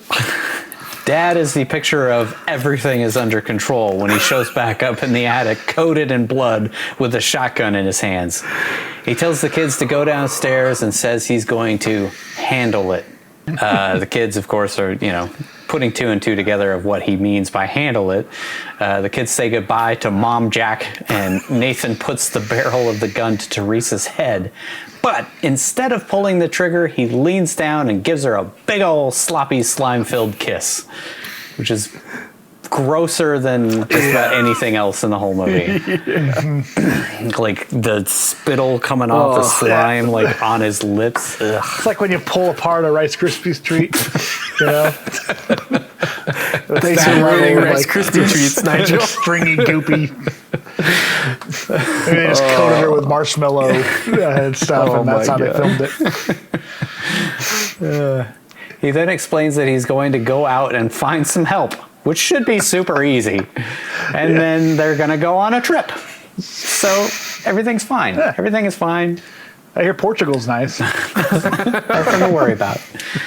Back in the non-freak world, Ward is reporting to the powers that be about the water sample he took from the gardener's farm, which, like I said, in a deleted scene, there's more to this where the mayor meets with Ward and kind of tells him to just kind of make it go away and not really say anything about it, and then starts kind of threatening him. So she is just kind of like, well, this is good for me because now the gardeners will be forced to get rid of this place. Of course, Ward doesn't know anything about what's happened with these freaky events since. He just knows that it was contaminated water, and then he had that weird electronic bug out with all of his stuff. He gets stopped by the sheriff and a hunter who show him a hybrid of a load of animals that fuse together the same way that Jack Mom did. There's a couple of, this is a direct quote, there's a couple birds in there, a whitetail, rabbit, a fucking cat, etc. He also spots what I'm assuming is Sam's collar. No, it's G-Spots. Is it It's G-Spots? the little bell Okay. on G-Spots. Okay. Gotcha, that makes sense. Paying off the foreshadowing of Chong saying, yeah, you won't recognize her, but you might find her, but you won't recognize her. So G-Spot was running through the woods as its own creature with glowing eyes and hairless and all that kind of stuff, but then somehow morphed into other animals. Into it. Yeah, maybe they were attracted to each other and grouped up and then got morphed and mutated. The sheriff says that they were running from something, that they looked like they were running from something, so I guess they all just came together and then the light hit them and they all morphed together. At the gardeners, they're all settling down for the night. Nathan is watching Static on the boob tube. Lavinia and Benny are prepping the horse to head out of this fever dream. And I'm sure Mom and Jack are enjoying some hot cocoa up in the attic. Lapping it out of a bowl. Benny heads into the barn to get the saddle, but the horse's eyes start glowing and it just runs the F off, leaving the kids to either stay in this hellish nightmare world or walk down the road for a bit. Which, they say it's like 12 miles, but there's a road. Yeah, in dark. But you just walk out. Just stay on the road. You got flashlights, you're fine. My guess is maybe they were scared of monsters being out in the, maybe out in The the woods monsters to in their attack them. attic. I know. Get the fuck That off was the the only floor. explanation I can come up with too, because I was like, it's not like they don't know the way out of their place. Yeah. Like they just walk down the road. 12 miles sucks, but it's only going to take it's better a few than being hours in this and- freaky nightmare. But it was the middle of the night, so maybe they were worried that weird mutated shit's going to attack them. Maybe. So, of course, they decide to just ride it out with Freak Mom Brother, losing his ever-loving mind dad, dead six-headed alpaca, and a mysterious light that randomly turns creatures into hell beasts. Yeah, I'm glad that you picked up on the light and the mutations happening more at night than during the day, because I didn't really put that together. I didn't either, but the story has that too. They're talking about things. It gets way creepier at night. Yeah. So again, maybe that's why they didn't want to wander off at night trying to walk out of their house. Yeah. Suddenly, Benny hears Sam the dog off screen and runs to find him. He hears the dog calling from the obviously completely empty well and decides to climb in after him. All of a sudden, the light that fused Mom and Jack appears and sucks Benny into the well, and he is also never to be seen again. But he did look really cool in those goggles. Hell yeah, he did. Thank God he had those. Goggles he showed at the very beginning for some reason. I'm not really sure what they the like his- point of those goggles were. Maybe so he could actually see what the light was for a second there. I belatedly remembered he in the first scene he's in, he puts them on when he's talking to Lavinia about getting high with the guy, and I can't remember why. I don't remember what the significance of that scene was. But I'm assuming that they were like on the property from when Nathan's dad Yeah, owned the I think property. he mentions it's their grandpas or something, and they're goggles. Yeah, they're like they they're look like welder flight goggles. Oh, welder goggles. Yeah, I thought they were welder goggles. So, in theory, you can look through them at bright lights without harming your eyesight. Yeah. But the well scene is a nice throwback to the short story as well, because I think in the story it was the youngest son gets sucked into the well. Yeah, and he just disappears. Yeah. I think because it all happens after the fact to get it related to you. Yeah. It's a frame there, but I think he mentions his son just kept going out to the well and then one day just didn't come back, and now he's like in the well is what he kind of rambles. The father rambles about he's it. in the well. He's in the well. And the well is sort of kind of like how this movie did it, but the well was the origin for a lot of the stuff happening in the short story, probably because it's from the water, but there's like a presence emanating out of the well as well. Which this has as well in the movie. Yeah. I mean, that's the first place that Jack starts communicating with the creature. And then he makes a little drawing of what he thinks the creature is. Yeah. And then the thing like attacks Benny and pulls him down. And pulls him down. Lavinia is pulled back from the well by Peter Lowe again. He's like freaking out and in full, like whatever that accent is, that New England accent thing that he does, which I've seen a lot of Nicolas Cage movies, and the only times I've ever heard him do that accent are Vampire's Kiss and Color Out of Space. So it's funny that we did these back to back like this. It's perfect. 30 years apart. Yeah. He takes her into the house, but he keeps kind of like popping back into reality. He comes back to reality for a second before he just decides to feed his daughter to the now spider-like creature that Mom Jack has become. I don't know if you noticed that he kind of like, we talked about it a little bit there where he just kind of like, he goes full on into another kind of personality and then goes back to normal. So he's like channeling his dad, and then he's kind of normal again, and then he's back to his dad. So the more like the more he goes crazy, the more he channels that version of himself that is his drunk dad. Which was also foreshadowed, I think, at the very beginning when he does the dad voice. There's a lot of foreshadowing in this movie that I noticed. Yeah. But when he does his dad voice for the first time is when he's talking to his wife before all this happens. And he's like, I can't believe we live on this farm. Like, what am I, becoming my dad? And then he quotes his dad, you'll never be a painter, Nathan, or whatever, in the Peter Lowe voice. So it's foreshadowing that he sort of, as he becomes an insane murderous monster, that's his dad, I guess. Yeah. I mean, that's the question I had, is like, is he actually like becoming his dad, or is this just his subconscious of what his dad was like? And yeah, I don't know. What it sounds like. Ward and the sheriff race to the scene while Nathan drinks some more bourbon and talks to his family, who he is imagining are sitting on the couch next to him. He's gone completely off the rails at this point. He plans out the trip he and his wife are going to take to Italy and Greece as his daughter screams for her life in the attic, while Mom Jack, who can finally talk, starts screaming her name and saying that it's hungry and stuff. So now it's been able to put together some speech, which is the only other thing that really talks in this. The only other creature that really talks. Ward and the sheriff show up to see a bloody and acting more like a lunatic than usual Nathan scratching his arms and babbling about how they've been having a really hard time with the cell phone and the phone and the Wi-Fi in the car. Life in the sticks. That was my favorite line of the whole movie. Yeah, that's good. Upstairs, Mom Jack is on the verge of eating Lavinia while Nathan is showing Ward his ghost family on the couch and explaining that Benny lives in the well now. He hears Lavinia scream upstairs, and Nathan asks if Ward wants a drink because he's having one. What the hell happened to your screen went red? Yeah, whoa. Did it? Yeah, like the filter or the light changed lighting. Oh, God. Oh, the God. aliens are coming for me. It's turned magenta. It's magenta. Ward and the cop break down the door to the attic, revealing the monster Teresa and Jack have morphed to become, trying to eat Lavinia. Nathan shows up in the nick of time and blows Mom's head off with a shotgun, then shoots glowing head Jack as well. He then has a good chuckle and says, "They're not my family," and then takes off to go have that drink, I guess. I love that. Drink? I'm having one.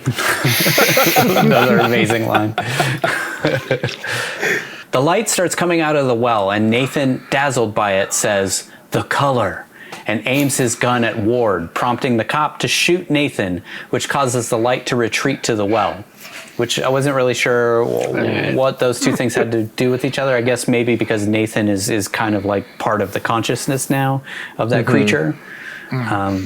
Nathan looks at his bloody hand and says it's beautiful, like flowers, and dies.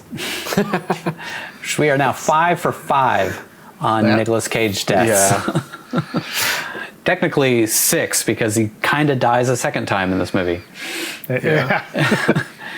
Lavinia refuses to join Ward and the sheriff as they head over to Ezra's cabin after they hear like a really loud boom or something off in the woods. Ezra is cranking a mixtape of him monologuing about the meteorite, which is so damn good that it must have burned his eyes out of his head. Basically just mummified when they find him. Which they had just been talking to him like a day earlier or 2 days earlier, something like that. A real quick couple of quick fact here. When Ward Phillips and Sheriff Pierce go to Ezra's house, the tape of Ezra's speech talking about the color he recorded before he died is a partially faithful version of Nahum's last words to Amy Pierce. Is it Amy Pierce? I think it's Ami. It's a man, but again, it's one of those weird ass names that doesn't seem like a name.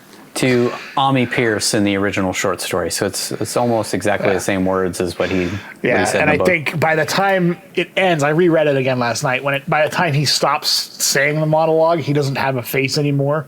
It mentions like he stopped talking because the face which was saying those words was no longer a face. Is basically what it says, which I think is why Ezra's face was all gone during that scene. I think it was an homage to that.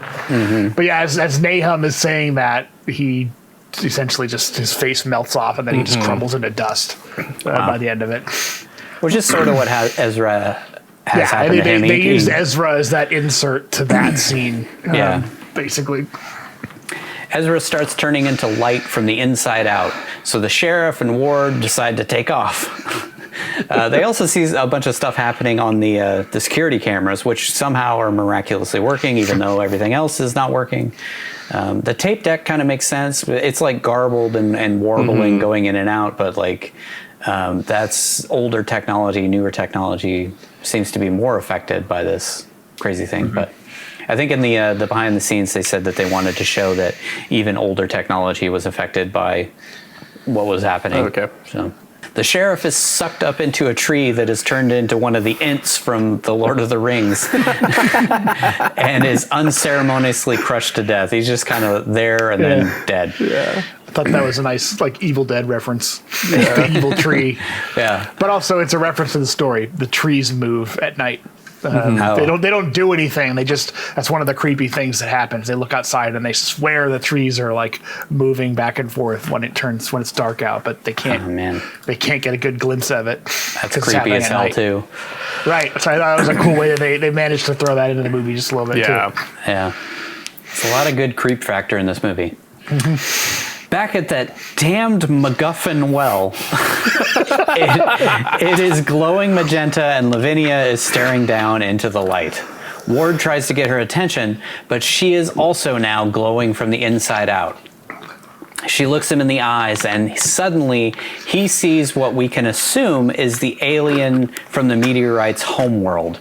We see some crazy dune worm planet that is all sorts of Tool-esque, music video, and Ward is thrown to the ground and then attacked by the grass. So it's like everything on that property that touches the water is becoming one like singular entity of some sort. He sees Lavinia summon the light into a sort of wormhole into the sky and then runs to the house while slowly pixelating apart, which I thought was a really, really cool effect. It's like him kind of like being almost like pulled into this wormhole the whole time. That was a really cool visual. Yeah. Inside we see Nathan back from the dead. watching TV and glowing from the inside out like all the other characters. Then we see the whole family show up on the couch, speaking gibberish in unison. I don't know if you caught it. I actually watched it with the subtitles, but what Nathan says to Ward is the same thing that Lavinia said to Ward, like, you looking at my legs. Yep. It's cool or whatever. I think it's, I don't know if it's, it was really cool. I really liked this whole sequence. I don't know if it's trying to show the weird time dilation again, like things that happened in the past are sort of rehappening, but with different people. And that's why Nathan was like, my family's right here. Like, they're all still there. He can see them because he's partially in the past. Or if it's now because Ward was touched by the thing, like now he's going crazy like all the other characters have been going, and we finally get to see what that looks like from an audience perspective. That's kind of how it was one of the two ways. I thought it was really cool either way. I kind of got the sense that they had all morphed into one creature. So like Lavinia was speaking through Nathan and vice versa. Like, you know, they all are there. Yeah, but there's also like really cool visuals, like as Ward's moving, I can't even know how to describe this because they did a really good job showing it, but like he phases to different, like he's showing different parts of time happening. Like he'll move his arm and his arm will move, and then the rest of him will teleport up to it. It was like that kind of weird time bleeding effect, like you're seeing the past and the future at the same time or in reverse. I thought it was a really cool way of showing like what happens under the influence of this thing. Yeah, piggybacking on that, apparently if you pause the house in those shots, it's actually, you can see it in daytime and then nighttime and then in the magenta, and like it kind of like phases back and forth through time as well. So that's awesome. Really cool. I forgot to mention that Lavinia disintegrates into this wormhole and is sucked up into it too. Out of nowhere, Nathan charges Ward like a haunted house actor while seemingly being pulled apart by the light as well, kind of phasing in and out, which I thought was cool. I actually saw how they shot it. He was actually doing it in reverse. They filmed it in reverse, so he's like walking backwards in the actual shot, but then when they put it in the movie, he's walking forward, so it'd just be even more creepy. Ward kicks Nathan in the face and jumps into the wine cellar. Suddenly, all of the wine explodes, and so does Nathan's head. Everything goes white, and what's left is a burnt-out crater filled with ash. So I guess that's assuming that, you know, the creature has left. Like, it's no longer here. Yeah. It's taken everything that it absorbed and left. Including the color of everything. It drains everything, including the color, which is why everything looked gray and it was really cool. I really glad that they did that. They had a way to do that in the movie. Yeah. Ward emerges from the cellar like Danny Glover at the end of Predator 2. The only survivor of whatever the hell happened. Everybody else is dead. I'm too old for this shit. Which is, you know, begs the question of like, why didn't Ward get affected by this thing? Why didn't he get sucked up into it? How is he the only one who lived? I guess to tell the tale. Right. He was in the cellar, man. Yeah, he's surrounded by they had a scene earlier when Nic Cage goes down into the wine cellar. They kind of show the walls a little bit, and I don't know if they were alluding to the fact that maybe the walls were lead lined or something that was going to cause Ward to survive later on, but they never really explained that. We see a time jump with Ward standing on top of a dam, which evidently covered the land that the gardeners owned. We are left with one last ominous glimpse of a magenta mantis flying over the dam, and the title of the film slowly being ripped apart by the light and color from the well. The end. So we kind of get the idea that this isn't over. Like, there's more to this creature. Like, it's going to affect the entire eastern seaboard, which get their water supply from this reservoir now. They took a line right out of the story too, because the narrator or Ward is like, I'm not going to drink that water. Basically, like, you know, whatever. I couldn't stop it. They built the damn reservoir, but I'm never drinking the water here. Yeah. We have a Coppola questions before we move on. I don't really have a whole lot. I feel like they wrapped up the story pretty well. Most of mine's just kind of like, I just wonder what they were trying to show. Like, do you guys think that the family like still exists? Like, did they actually become a part of this entity and now they're living through this worm world on another planet? Or I didn't think of that. like they absorbed the consciousness? Yeah, that would make sense. I thought it was more, like I said, they were just, time was replaying itself from the past / Ward was going crazy and thinking that Nathan was still attacking him when he really wasn't, because he's, I don't know, but that would also make sense given what we know of this thing absorbing people. Mm-hmm. Yeah. That's actually a good question. They're just now part of it. Because it did suck up, it absorbed, like, at least we saw it directly absorb Benny and Lavinia. Yeah. It mutated the others, but it pulled them in. And, like, she had that connection with it. Like, she had the rune carved on her forehead that morphed into, like, this weird statuesque thing on the home planet in that vision that we see, which was one of my questions. Like, what was up with that? Like, was that... there's clearly some link between her witchcraft and whatever this thing is because of that. Like, she was driven to draw this thing on her forehead. That's what I figured it was telling us. I think they wanted to leave it with more questions than answers about what all that stuff was, but which is very Lovecraftian. Yeah. A lot of why his horror works really well is like it's not explained, which is creepy and unsettling in a way that just having creepy, unsettling things happen doesn't match.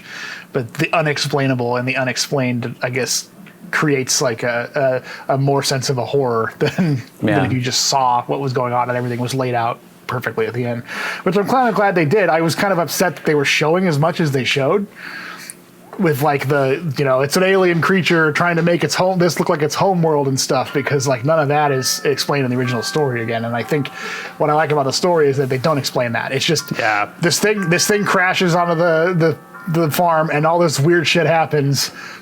And then that's it. Like, that's the only explanation you get. You don't get an explanation of why it's going, why this is happening, aside from alien radiation or whatever.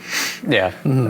But I think they did a really good job trying to adapt it into something that a modern audience might enjoy, because if you try to leave an audience with that, they may just be like, well, what the fuck? Like, nothing was explained in the stupid movie. Yeah. I'm sure a lot of people probably said that, even with this, where they did answer most all of the questions, they just kind of left you with, a few kind of like, well, what is that?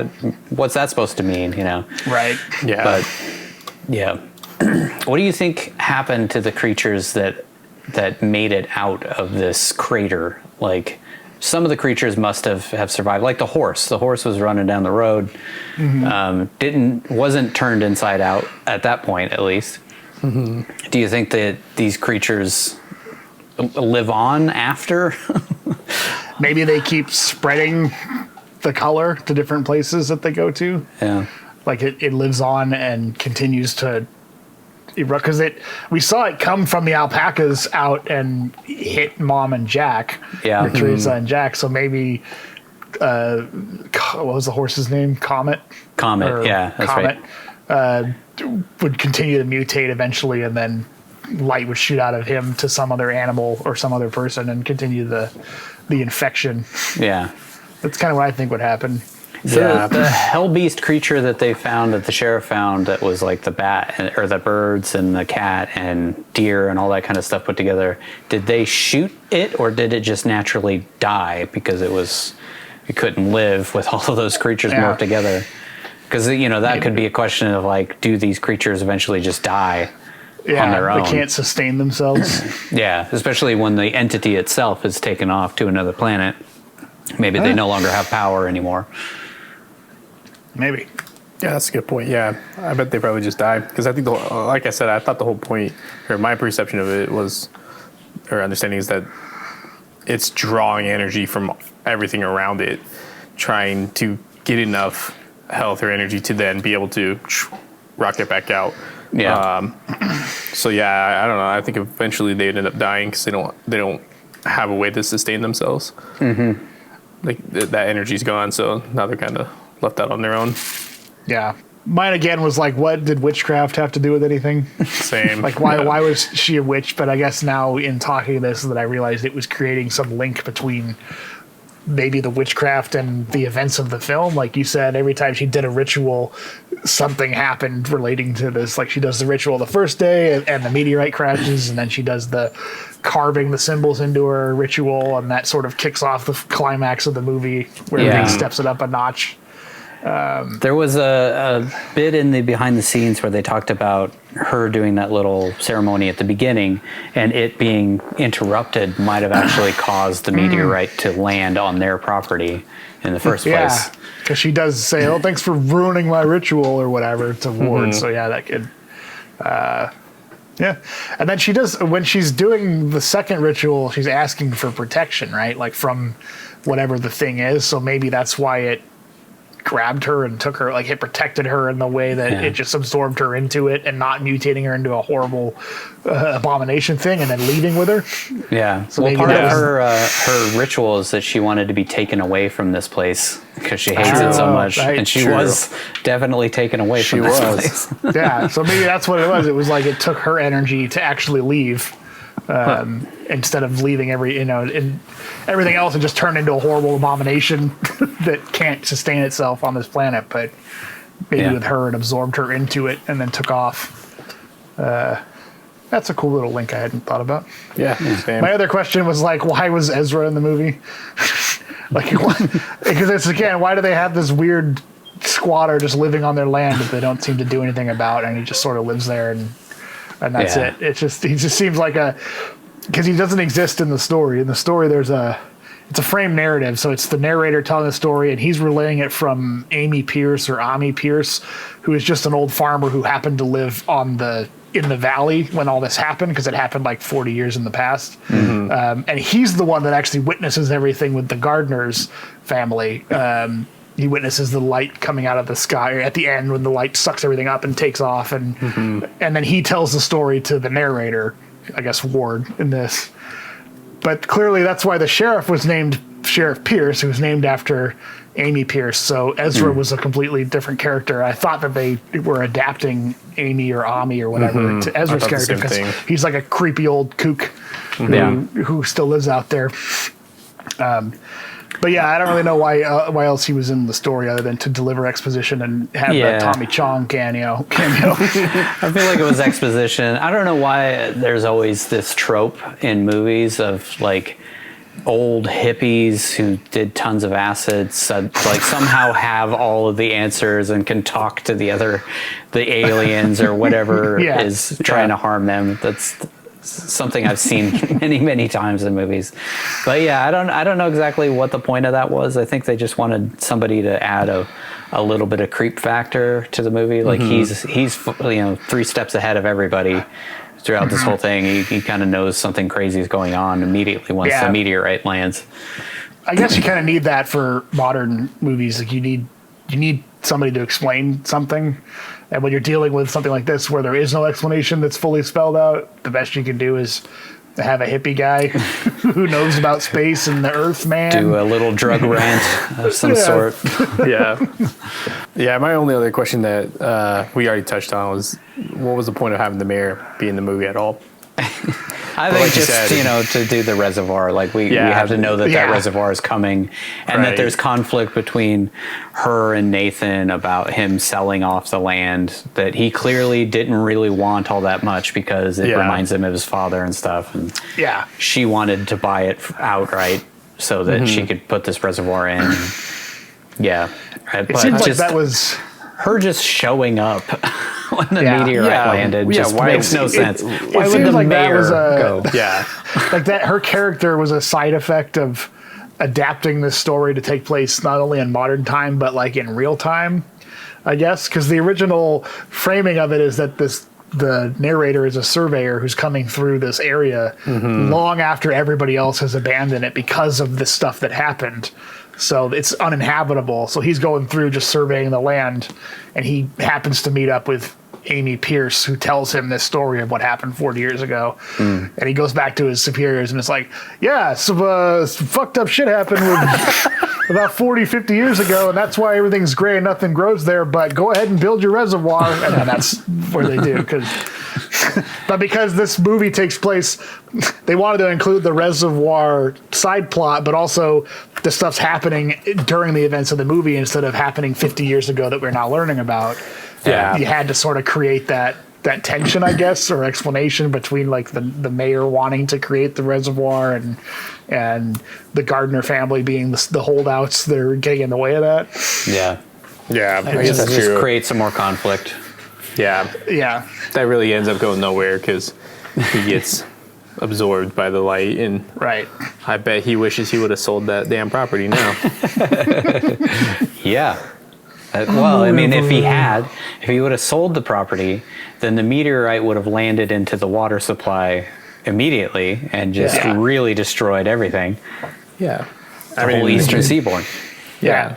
So again, it makes more sense from the story's perspective originally because the reason why they want to build a reservoir here in the first place is because nobody lives here anymore because it's been destroyed in some kind of event that happened. Yeah. So otherwise the land's just sitting there being useless. So they're like, might as well build a reservoir on it. It's time to keep track. Here are the final stats. So for this movie, there's actually quite a bit of swearing that I didn't expect there to be. I don't know why I thought there was going to be less in this one, but so we had 1 use of goddamn, 4 uses of shit, 1 use of bitch, which specifically was son of a bitch, 2 uses of Christ. I'm sorry, 1 use of Christ and 1 use of Jesus, which I've combined into a Jesus/Christ category. 7 uses of God that were separate from God damn it. 13 fucks. Wow. Which ties it for Vampire's Kiss. nice. Really? Wow. Yeah.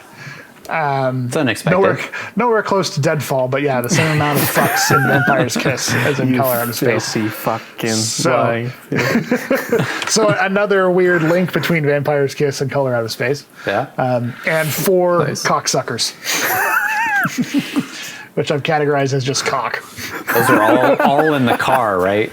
Yeah, Yeah. they're all in one line. It's just like cocksucker, cocksucker, cocksucker, cocksucker.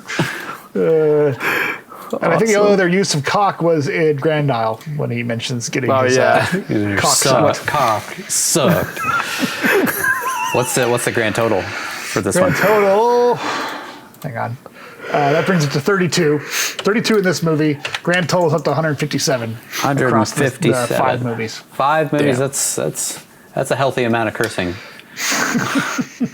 On the nudity tracker, I had an easy job. None. There was no nudity whatsoever in this movie, which is a shame. We should have seen the Jerisa nude. Mom Jack. I mean, she kind of was. It kind of was. She sort of was, which was weird because like they were both wearing clothes when that happened. Yeah. And you see Jack's clothes still like morphed into her body, but you don't really see her clothes. I don't know. Maybe she was like wearing a nightgown or something. I don't remember. Yeah, So I it looked can't like she remember. grew, like got bigger. So maybe it ripped the clothes yeah. off or something. Yeah, that's a good point. All right, so kill tracker. Do we count Jack Mom as 1 or 2 deaths? I would count 2 kills. He Yeah, does 2 separate. that's 2 different. Because he 'cause shoots her, and then he there's a shoots- shot of Jack being like, "Daddy," and then blows his brains out. Blast him. Yeah, I would definitely count that as 2. disturbing. All right, so 2 in this one, which would bring our kill tracker up to 6 total. And then once again, Nic Cage doesn't make it out of this movie alive, so Yeah. we're 5 for 5. I feel like our next movie we're gonna finally break the streak, but I don't know for sure because I've never actually watched it. So we'll see. We'll see what happens in Bringing Out the Dead, which is our next movie. I feel like it seems like we just enjoy watching him die. You know, these movies Audiences in were general.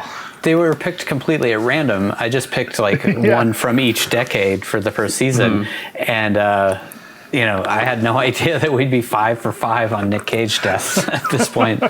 It's pretty funny how all that stuff's just kind of coincidence, and then also with Vampire Kiss and this one having so yeah. much similarities. And the back-to-back with 0% Rotten Tomatoes. Oh yeah, and the movies. back. That was not It's just expected funny. either. Yeah. It's damn muck. Yeah. I like it though. So, what did you think? Let's rank this film on the Cageometer. So, Vince, where does Color Out of Space rank on your Cageometer, both the movie and Cage's performance? So for the movie, I'll give it a 7. I didn't know if they were going to be able to pull it off because, like we talked about, Lovecraft is hard to adapt. And after reading the short story, I really wondered how they were going to play into the mysterious background of the alien and the color and all that aspect. I think they did a great job. I think they did a really good job at adapting it and making it fun and a little goofy at times, but also throwing some horror in there that you wouldn't expect. Overall, like, the writing was pretty decent. I felt like the movie moved at a good pace. We already kind of broke down and talked about some of the stuff that could have been left out. Ezra, the mayor, maybe actually including that deleted scene where the mayor is, kind of trying to bribe Ward to, say that, hide the results of the water testing. Just to kind of give her being in the movie a little more purpose. But overall, I mean, I thought they did a really good job. I thought especially after talking through it, like tying in the Wiccan stuff to some of the bad things that happened, and then kind of realizing that maybe Lavinia was the kind of the key to this creature being able to finally leave the planet, and her getting her wish of being taken away from this place, even though it might not have been in the way that she wanted. But yeah, kind of everything wrapped up pretty well.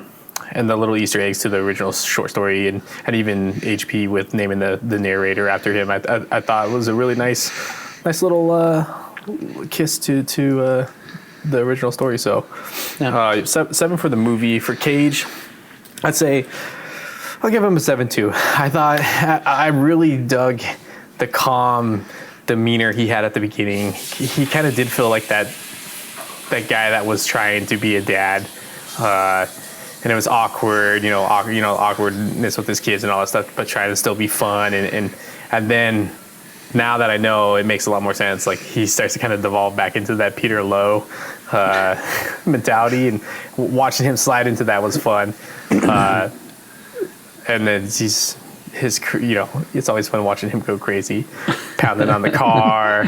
What does he say what does he say? That line about, like, when they're away, the cats will play or whatever the fuck. Just a silliness. Just a fucking silliness. I enjoyed it. I thought it was pretty good. He wasn't too over the top at times. It felt pretty well balanced. So I'll give him a 7 on this one. Nigel, where does Color Out of Space rank on your Cageometer? I'd say 7 out of 10 as well. It would be lower because I didn't think that the performances of some of the characters was that great. The actress who played Lavinia I thought was terrible. And the guy who plays Benny I didn't think did a very good job either. But they're also teenage actors, so I don't know what you can expect out of it. But I just felt like I couldn't really buy anything from her performance at any time, especially when she was getting more freaked out about stuff. She just felt like she was just sort of saying lines that were, especially with the subtitles on, and you could really see what she's supposed to be saying, and the way that she would deliver the lines was just, I don't know, it was very, very bizarre. I don't know if that's on her or if that's on the director, but especially because she's sort of the main character of the movie. Like, she's I guess the closest you could have to a protagonist for it. I don't think her stuff really worked that well for me.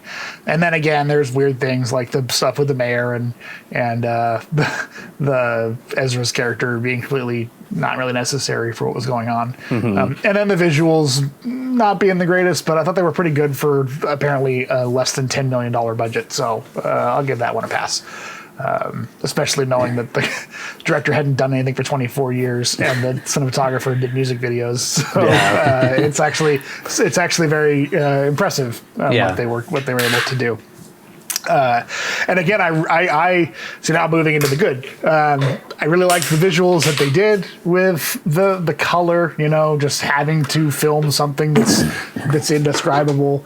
I think they did the best they could, and I also really enjoyed the soundtrack, which we haven't mentioned. But yeah, the music is great. The music is really good.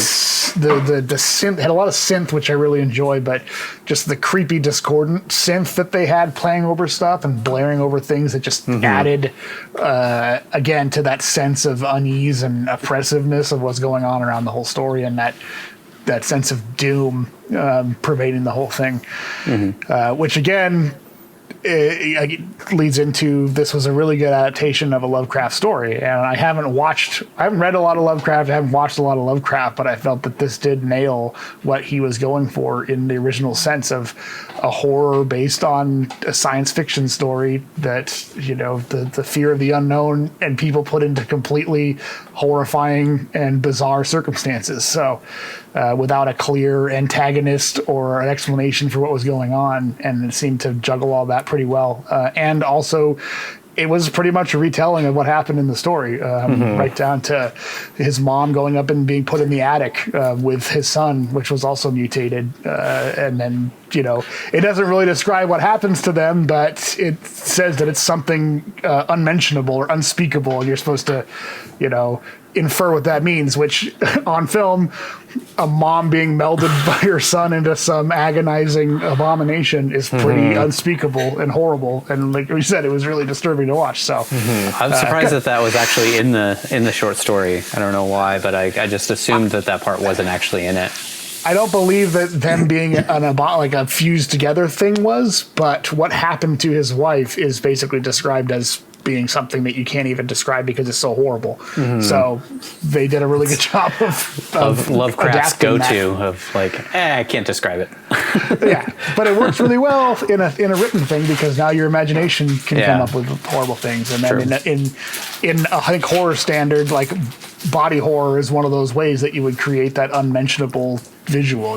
Everybody's completely grossed out by it, so why not lean into it? So really good adaptation, decent enough movie.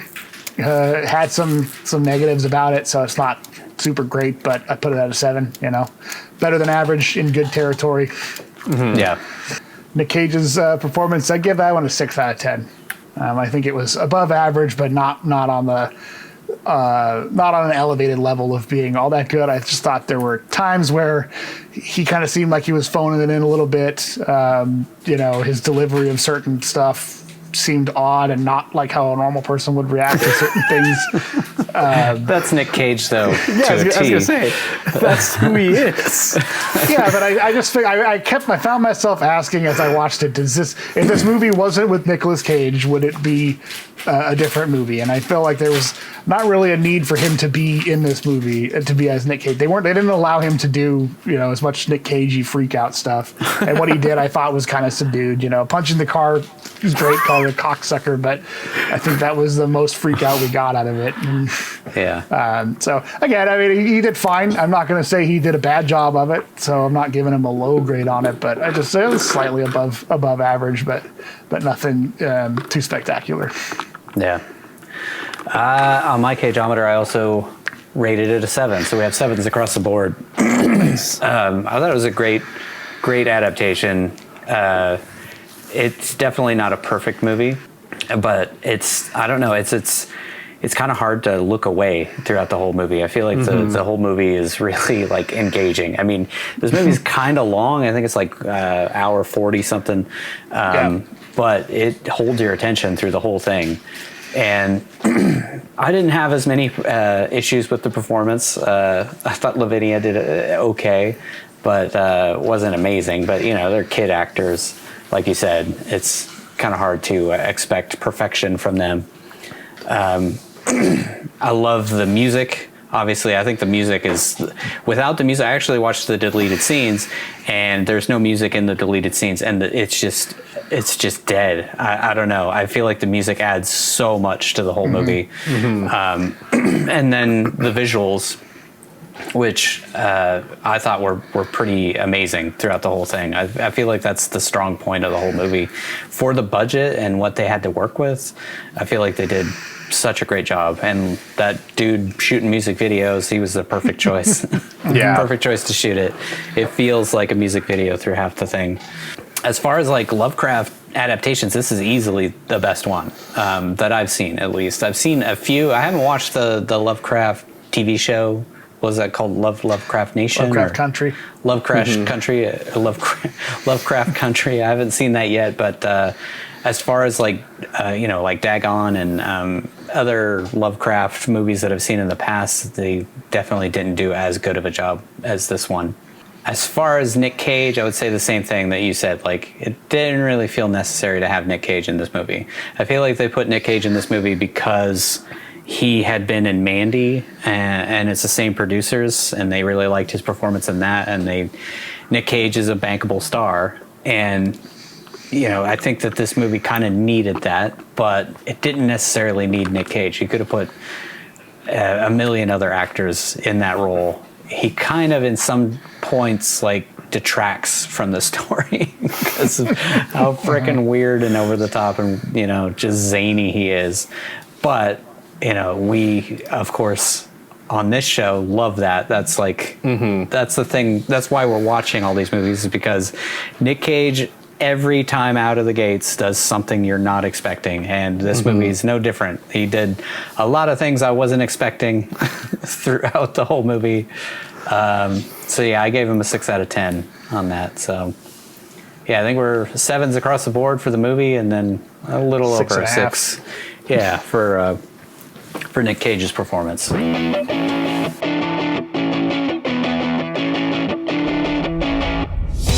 Here it is, the moment you've all been waiting for. These are the cagiest moments of the film. What time it is? Time for you to do the dishes. You. Meteorite become part of the reaction and converted into pure energy. Meteorites during alien plague. Mankind, men and women, to be politically correct, because now you have to add women into this too. Holy shit. Holy shit. They should have been put back in the barn hours ago. You haven't even fed them yet, have you? Dad, I tried, but... What do you mean, you tried? Do you have any idea how much those animals cost us? They are alpacas. Alpacas. Nothing has been fucking this place up. Why are you so in denial? Okay, I've had it with your drama, Lavinia. So do me a favor and get the fuck out of my sight, okay? No, actually, I'll save you the trouble and get the fuck out of yours. Nate,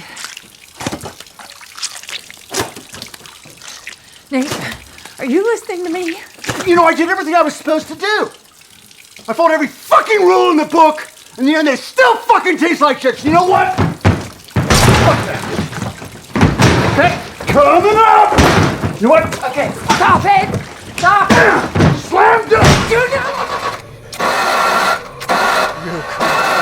You fucking cocksucker! You cocksucker! You cocksucker!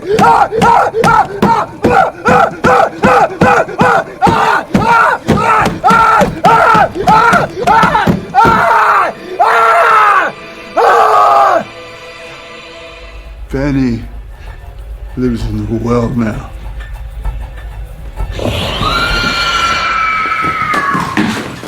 Drake, I'm having one. That's it for this episode of One Cage at a Time. As always, be sure to drop us an email at onecagepodcast@gmail.com to let us know if we missed anything, or hit us up with suggestions to improve the show, throw us some comments, some compliments, or simply just to gush about the legend that is Nicolas Cage. In our next episode, we'll be taking on the somewhat forgotten 1999 Martin Scorsese supernatural drama, Bringing Out the Dead. After years of becoming jaded by his job as a paramedic, our hero begins to collapse under the soul-crushing strain of the horrors he's witnessed on the job, which slowly eat away at his sanity. The film features an unbelievable cast, as you'd expect from a Martin Scorsese film, and though it was mostly loved by critics, it bombed at the box office. Make sure to check it out wherever fine films are sold or on your streaming service of choice. Until then, we'll say goodbye the way we do each and every episode with our Nicolas Cage quote of the film. We've been having a hard time, you know? The car and telephone and Wi-Fi. Life in the sticks. Come in. Thanks for listening to One Cage at a Time. Visit us online at onecageatatime.com or follow us on the social media platform of your choice for more Nicolas Cage goodness. Don't forget to like and subscribe to our YouTube channel, and if you really like the show, become a member of our Patreon where you can download unedited and ad-free episodes as well as listen to our follow-up show, Back into the Cage, where we re-examine each movie to discuss what we missed the first time around, answer listener questions, and wax poetic about the man, the myth, the legend that is Nicolas Cage.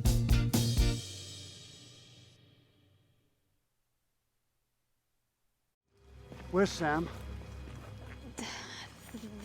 They must have got him. They? What the fuck are you talking about?